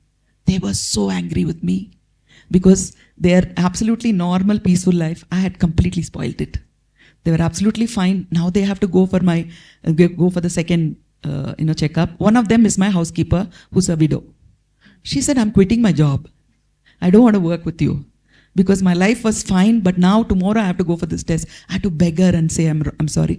Then I spoke to my sister who's a doctor and she said, first you have to prepare yourself before you take them for a test like this. As a medical professional, that's what she told me. So again, I failed. Okay? Again, I failed. And I have met her over the phone because she's tried to help me with one of our boys. There also I failed. He's the first generation engineer from NAM Foundation. Maybe he graduated about 10 years ago, maybe 10 or I think about 8 years ago. So he's our model student and he's doing very well, working with Deloitte and all that. His mother came to me and said, he's 30 years old. I need to get him married. Now I become a personal counselor also for her. And I say 30 is not very old. You should wait. But she doesn't listen to me. They go to Tamil matrimony and they see a girl who's slightly better off financially than them. Then they get married. The marriage is more lavish than all our weddings. I come and celebrate it. I'm also funding the wedding, by the way, which I shouldn't have done. But I funded the wedding where there was no other choice. And then it was in Rani Mayamai Hall. And a week later, we had the meeting. I said, I'm so proud that our boy got married in Rani May Hall, and they've gone to the next level and all that. 6 months later, his mother comes and tells me the girl has gone back home, and she's filed a case for whatever. She's demanded 1.5 crore, and I send the boy to her. I feel again we have failed because we are not able to look after. But what can you do? That's why I said I'm not going to talk about the success. I'm going to talk about all the failures. But despite all that, we've been an NGO for 16 years, and we've had like 51 first generation graduates, and we are still learning. We are still learning. There's so much to learn. And my problem is we call ourselves coaches, getting all of them together. So I use a lot of like Hitler tactics. I tell them we have a meeting. And last meeting, none of you came. And so we only 3 of us were there, and you have to come. So the signs and the organized part of it all disappears. It's only emotion. I am there in my NGO, the others are not participating, kind of a thing. So one by one excuses. Oh, my mother-in-law, I have to visit her. I have Varalakshmi Puja, and mostly women. And then the men are saying, I'm going to Dubai, all sorts of things. Then I write a very, very nasty message saying in the group, saying that you will go to a boring film and curse the film for 3 hours, but you will happily go for it. And you'll go to a boring function organized by your sister-in-law with whom you don't get along. And then you'll go for the 50th birthday of your friend who insulted you in school, but you still have to go. So I had like 6 examples like this and said, you would not come for our meeting. Why so? And then K. Balachandra's daughter, sends me a reply in Tamil. I think you'll have to explain to the others. Nalla maatukku oru soodu. Na nalla maadu, I'm coming. She said, this is the kind of, because we don't have the training. We don't know how to do these things, but we go on, we learn. So I'm also here to learn from you, how to go through this burnout, this resilience, and so on. And when it comes to funding also, I need to tell you, all of us are looking for fundings. It has to change from time to time. You can't have that permanent funding from one source. I mean, I don't get into CSR because we don't have a particular module for our NGO. We go by case. For one person, I might give 1 lakh. For the other person, I might give only 500 rupees. It's not democratic at all. So I don't take money from CSR because I'm answerable to them. It's too much of paperwork, so I don't do it. Guess who helps me out? Shah Rukh Khan. About 10 years ago, I just met him somewhere and he said, I want to start one. Please tell me how to do it. You've started one, I want to start one. I said, no, I have to collect fund. How do you collect fund now? And I told him, at that time, the premieres were very, very popular. On Thursday night, we'll see the film and we'll tell everybody we saw the film. Okay, so Chennai Express, he gave me the film, and the Ra one was another film, and I don't remember the third film. He said, have the premiere in Madras, and it's all yours. So I'll go to a corporate and say like 700 tickets are yours, and they'll give us about 7 lakhs or 8 lakhs, and we give Satyam Theatre 1 lakh, and 6 lakhs is my money. And then Joy of Giving happens in Chennai in October. So they'll come and ask for ideas. What I'll do is I'll collect a sari from Aishwarya Rai, from Rekha, from Hema Malini, and also Kiran Kher because she wears lovely saris. And I gave my wedding sari. When it was auctioned, guess whose sari got the maximum money? Mine. Aishwarya Rai was 45,000, mine was 50,000. But the lady was so nice, she came and gave back the sari to me, saying that it's your wedding sari, you keep it. So these were the kind of fundraisers that we do, and we also collect pre-loved saris from people, from Carnatic singers and Bharatanatyam dancers and politicians and actresses, and we try to sell them for a donation through our women before Ayudha Puja, because that's when women need saris. Now our women are also making a lot of products and things like that. That's how we are self-sufficient. We've not gone to the next level at all, but this is how it is. like Lakshmi Narayanan said, art or science, I'm still following the art because I was a science student in college, so I don't want to go to science because science didn't take me up. So art is the one, so I'm following the art path. So this is my journey, lots of failures, but I'm still hanging on after 16 years, which means something is going right. That's it, I have to say, nothing else. Thank you. And coming here was also an accident because yesterday was the inauguration of an NGO from a friend and a group. And I was coming for it. And when I was just booking the ticket, Ranjini called me and said, I'm going to Kodaikanal. Can you come with me? My session is on the 24th. Can you come with me? I said, mine is on 23rd, so I'm coming with you. So I was supposed to sit there and watch her talk. But somehow I'm here. So I'm an excuse for a speaker. So please forgive me. Good excuse, right?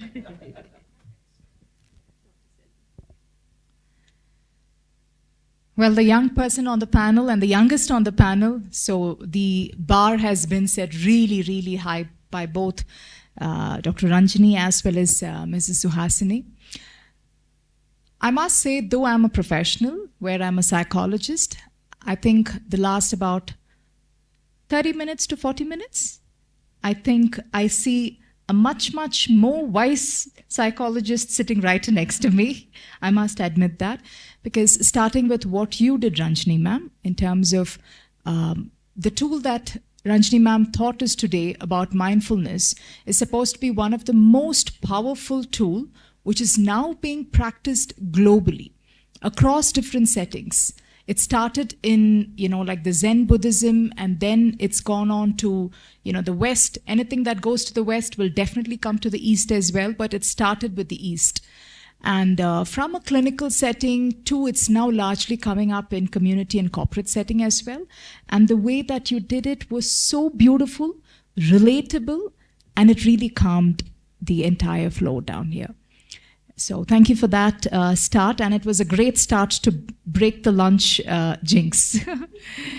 So, well, coming to Mrs. Suhasini,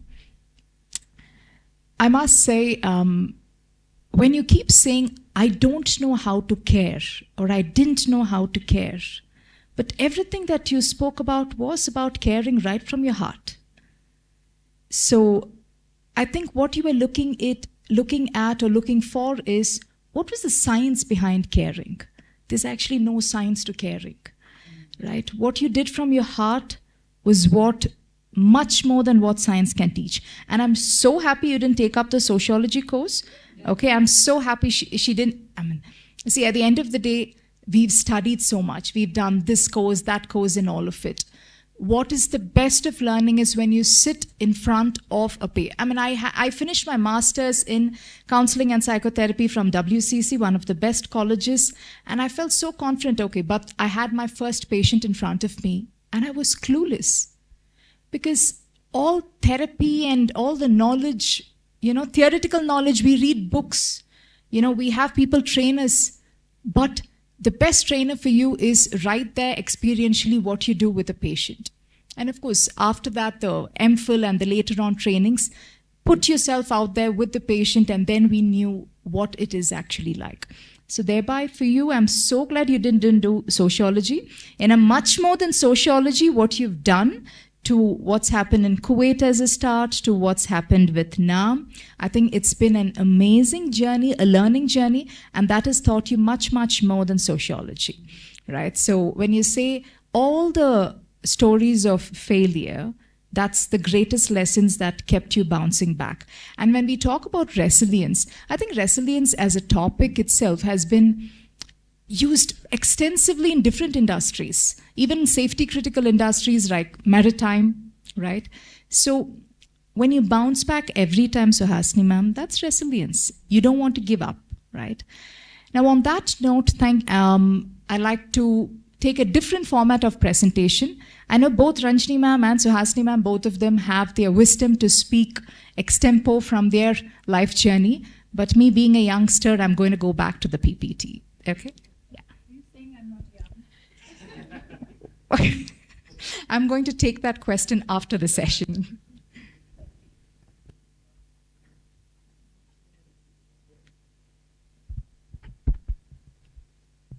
Second.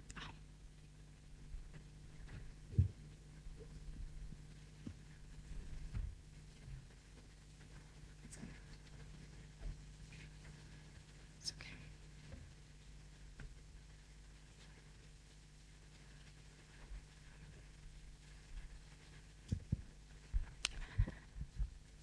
Before I move into the topic of the day, which is well-being, resilience, and burnout, a very brief on the organization that I come from, which has taught me mental health and more. Okay. So I come from an organization called MS Chelamuthu Trust and Research Foundation. Do we have the slide? Yeah. Okay, yeah. MS Chelamuthu Trust and Research Foundation.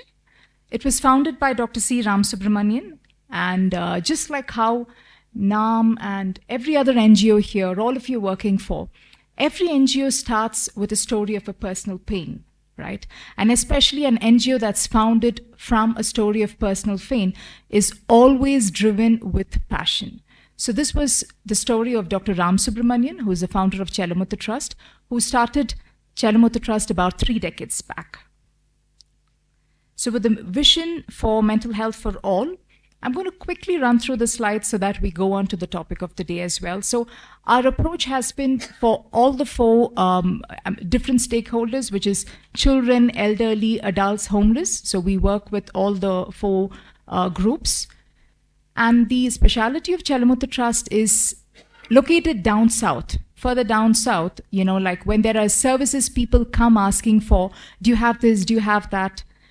There was no one-stop solution for most of the mental health services. So we converted Chelamuthu Trust as a one-stop solution for mental health services with doing all of this: awareness, treatment, institution-based rehab, vocational training, quality mental health, human resource development, support services, advocacy lobbies, suicide prevention, special education for rural children in and around Madurai, job placements and livelihood promotion, de-addiction, community-based care, and rescue of homeless persons with mental illness, and a lot of community mental health camps.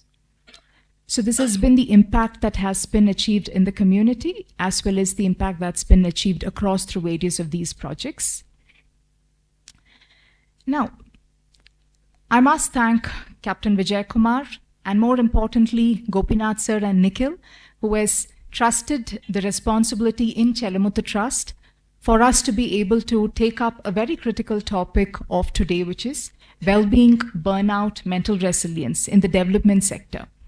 I'm glad this topic even features as part of a meeting like this, because sometime back, this was not even part of any of the rooms, not even part of any of the conferences, right? So today, wellness, mental health, well-being, all of it is having its seat on the table in every platform that you go.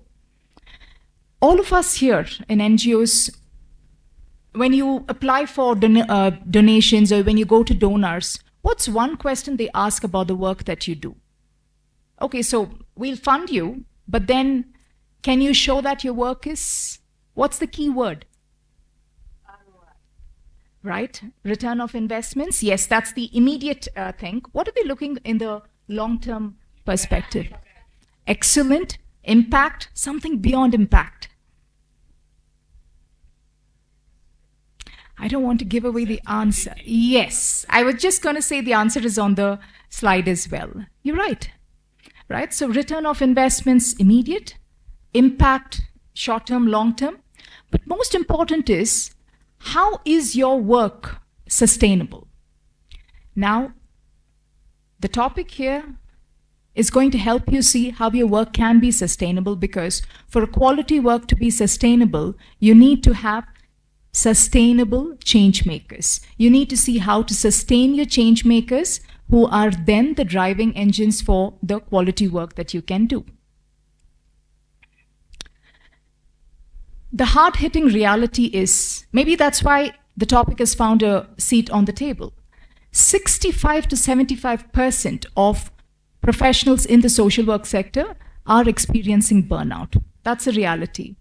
It's literally a threat to the mission delivery as well as talent retention in any form of a program, right? So burnout, from being an individual challenge, it's become an urgent sector-wide operational threat. don't worry about the text-heavy slide. I'm going to really break it down for you, okay? Now, this burnout and stress, we belonging to the social work sector, or let's say from the social development sector, we always look at burnout and stress in other professions, in other areas. How much of it do we look at in our own area, in our own sector? How different is burnout or well-being different in a social development sector when compared to how it is different in other professions, other careers? At the end of 5 o'clock, work done, how easy it is to close your laptop, finish, close your grocery shop, finish, right? But how easy it is to say, okay, stop crying, I need to go to the next.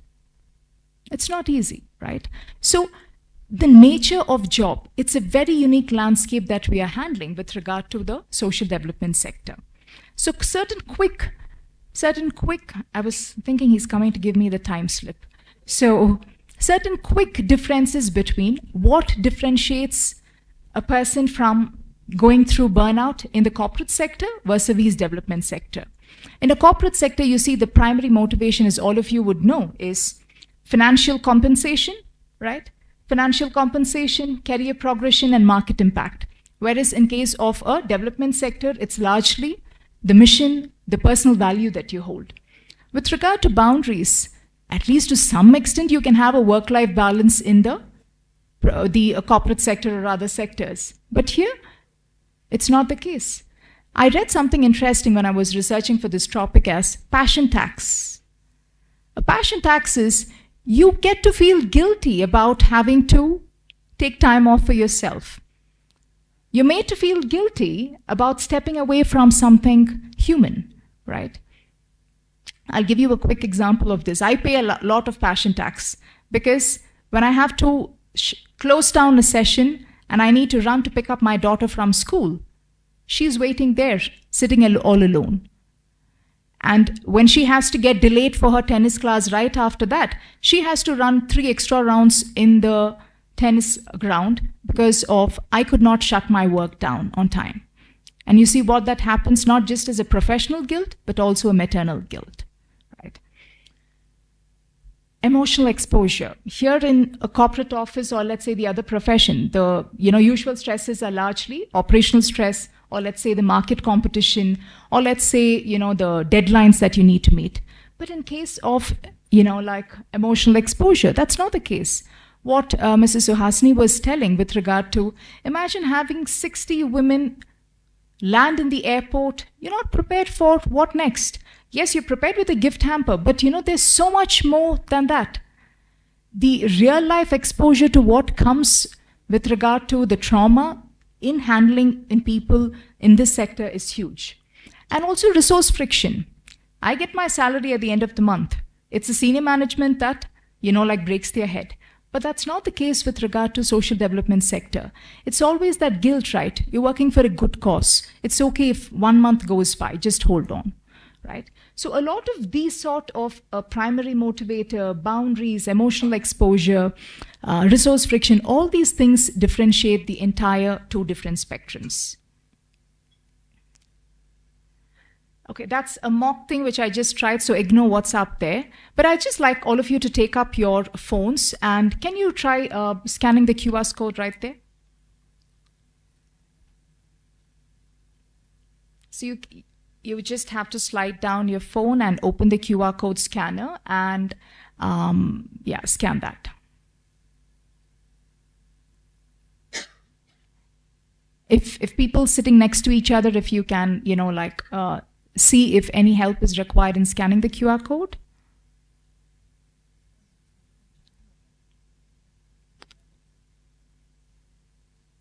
So people online, you can also do that. You can scan the QR code and it will take you to a poll survey. A quick question here is, before you start answering the poll, hold on, before you start answering the poll is absolutely confidential, so nobody is going to know who's answering it, so you can feel free to answer. The second thing is you can choose as many responses that you want as well. So it's not just one, you can choose more than one response. All of us go through stress and burnout, right? What do you think, what drives stress or burnout in you or in a person who you know works in a social development sector. There are different reasons here. I think you'll see more reasons. Sorry.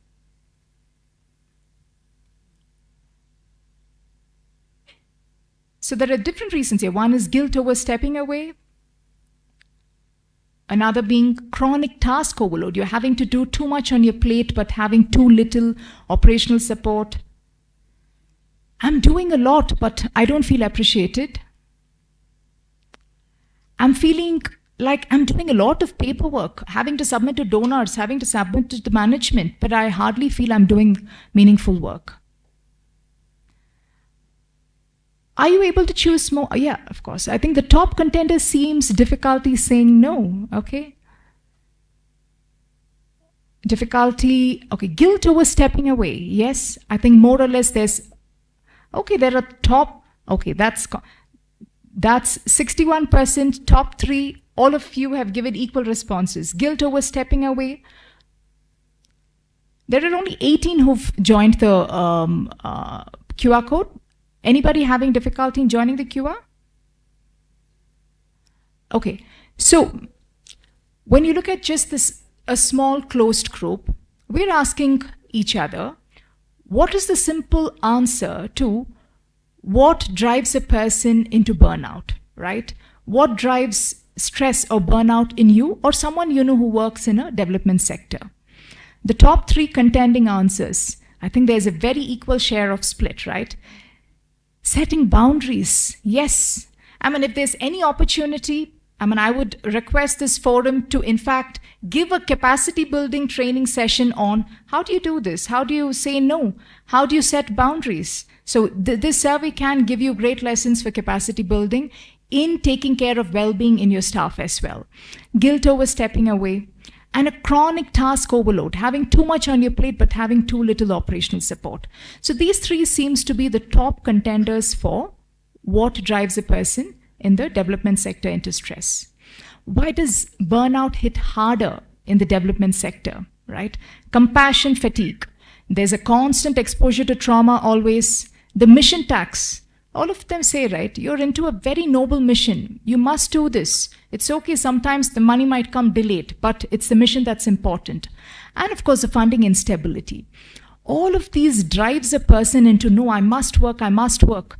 I must prioritize others. I must take a back seat with myself. Right? And I think my panelists are readily agreeing to that, right? When a burnout hits a person, it doesn't come overnight. It doesn't come overnight at all. It is a slow parasite that builds in, which means it is possible for you to prevent it, catch it early. Okay? So as you see, it's just like a traffic signal, right? A green, a yellow, and a red. Okay? So a person can be in either of these areas of functioning. One is you're positive, you're healthy, you're thriving, resilient. At certain points in life, we end up going into the amber, right? You're less able to deal with stress.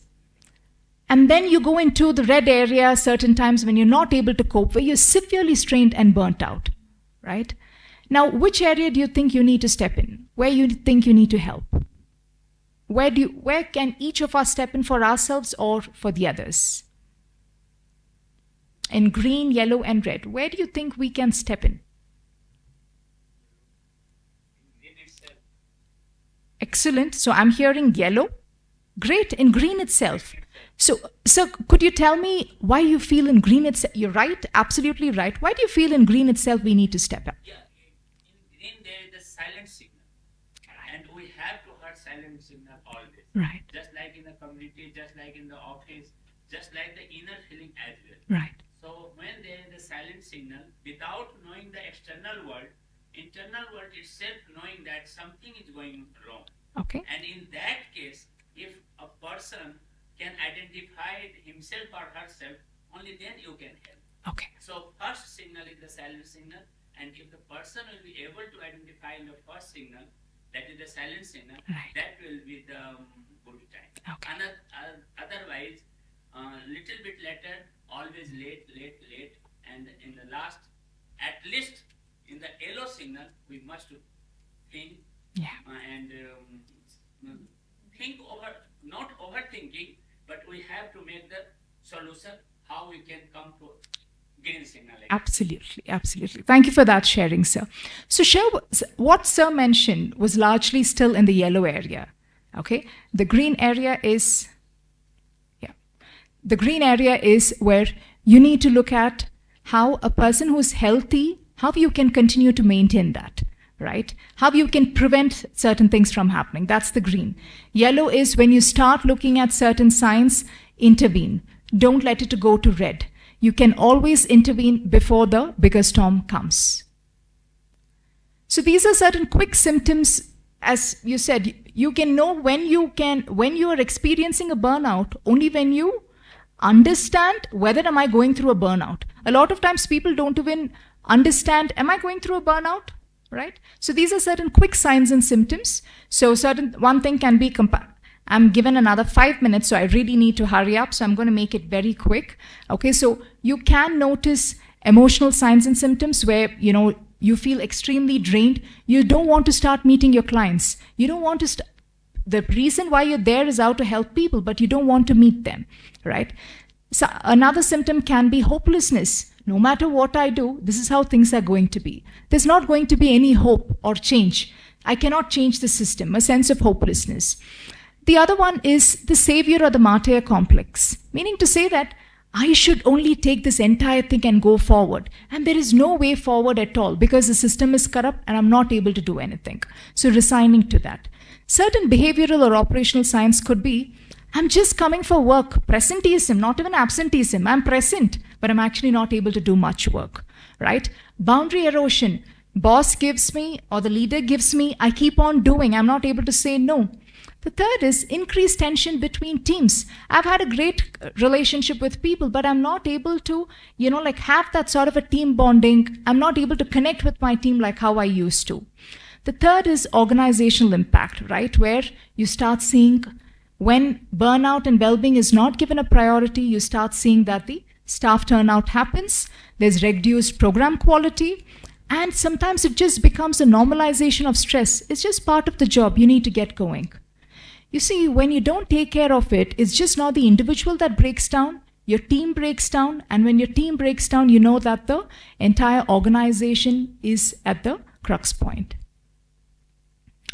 So emotional exhaustion, cynicism, reduced professional efficiency, the physical manifestations in terms of fatigue, difficulty in sleeping, disturbances, all of these are certain red alert flags that you need to notice if you need to catch them early.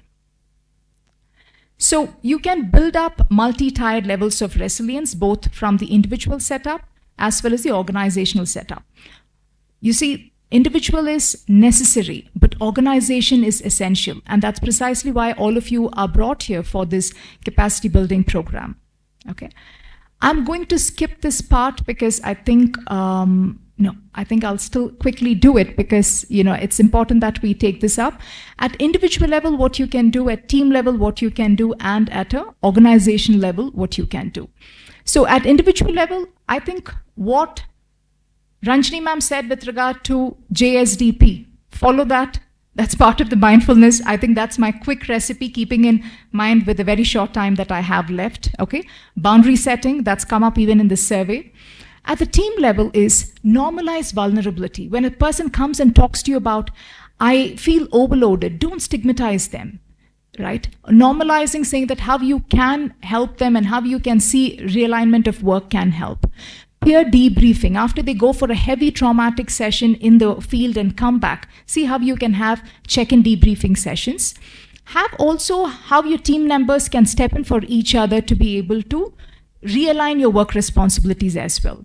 At an organization level, what you can do is institutionalize well-being, have mental health days, and a lot of times, very importantly, is in your grant writing, please incorporate adequate staff. Sometimes we, work with understaff and then we expect a lot more of work to do. Even that can cause burnout. So these are some of the quick steps that you can do as an individual, team, and as an organization. A large part of times you see what we do, what we say we work, this is what we say we work in the NGO is this. we working with vision, strategy, mission, goals, values. This seems to be just tip of the iceberg. But what actually governs us is a lot of these. And this will be taken care if you prioritize your well-being.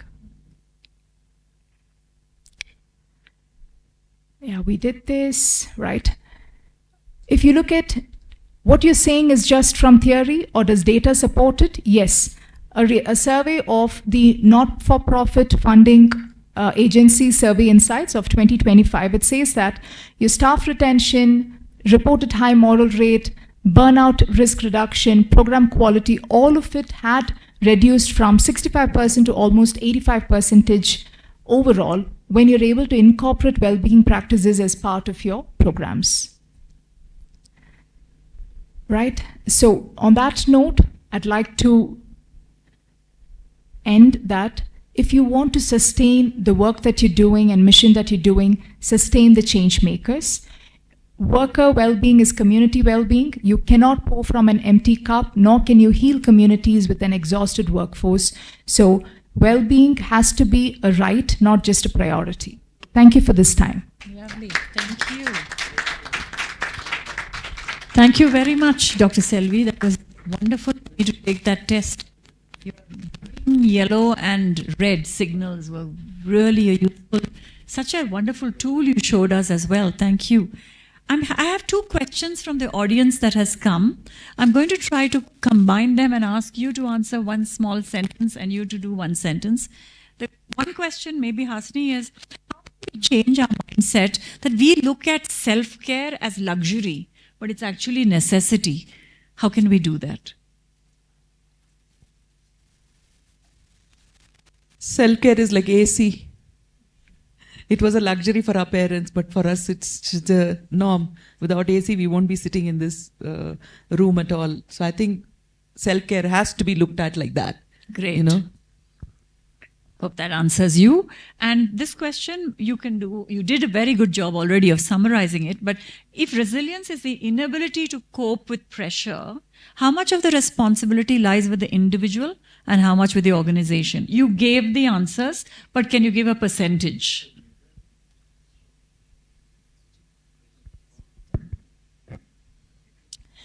So the question is, how much of it is on you? How much is on the organization, right? I think a slide clearly said, at least with an individual, it's a necessity. But with an organization, it is an essential.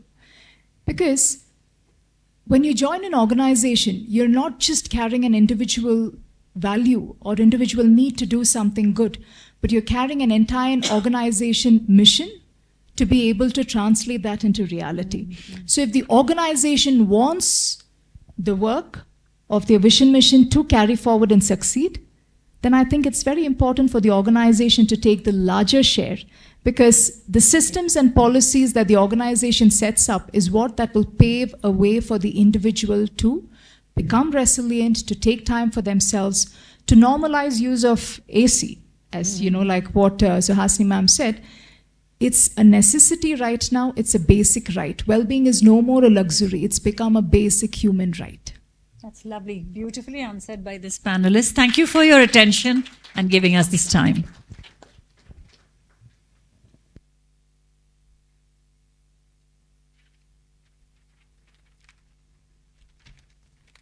So, ladies and gentlemen, did anyone feel asleep? It was first session after lunch, right? It's the norm of any conclave. Such a fabulous session it was, I tell you, ma'am. All three of you made it so very interesting.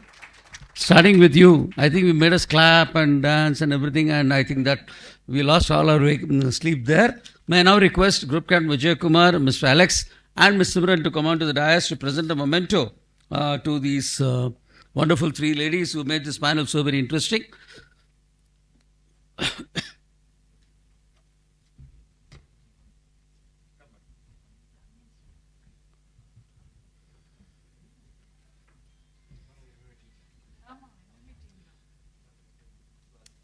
ताली की आवाज तो आ नहीं रही भाई. Mr. Maniratnam should hear this. Yeah, good. Thank you. Wonderful. You have been all a wonderful audience. I think they made the session very, very interesting. with so many stories. Suhasini ma'am, you talked about the failure stories. Actually, people learn from failures more than the success. So that way, I think there have been a lot of takeaways today. Doctor, I'm sorry I had to, that's my job, so please. So I am the bad man all the time to keep up time here. So, Yeah, call Nikhil. Nikhil? And also Christopher. Nikhil and Christopher, may I request both of you? Shankar. May I request Mr. Nikhil, Mr. Shankar, who has been managing our media, to come and please accept a memento on our behalf. They have been fabulous help, all three of them. Shankar. Mr. Christopher, may I request you to come on to the dais, please?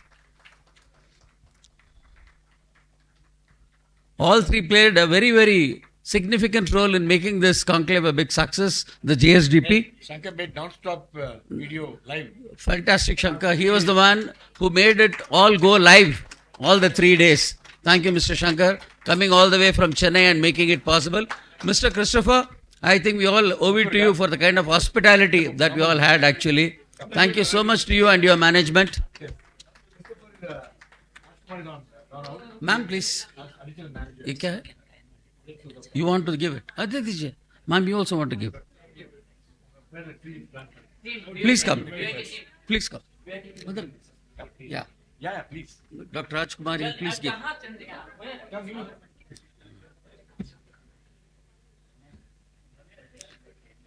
In the team, so rest of us here, we have to get back soon with our next point in agenda. Let's get back at 3:15 after a quick cup of tea or coffee for a very, very important task. So, yeah, Dr. Rajkumari is presenting a small memento to Ms. Suhasini.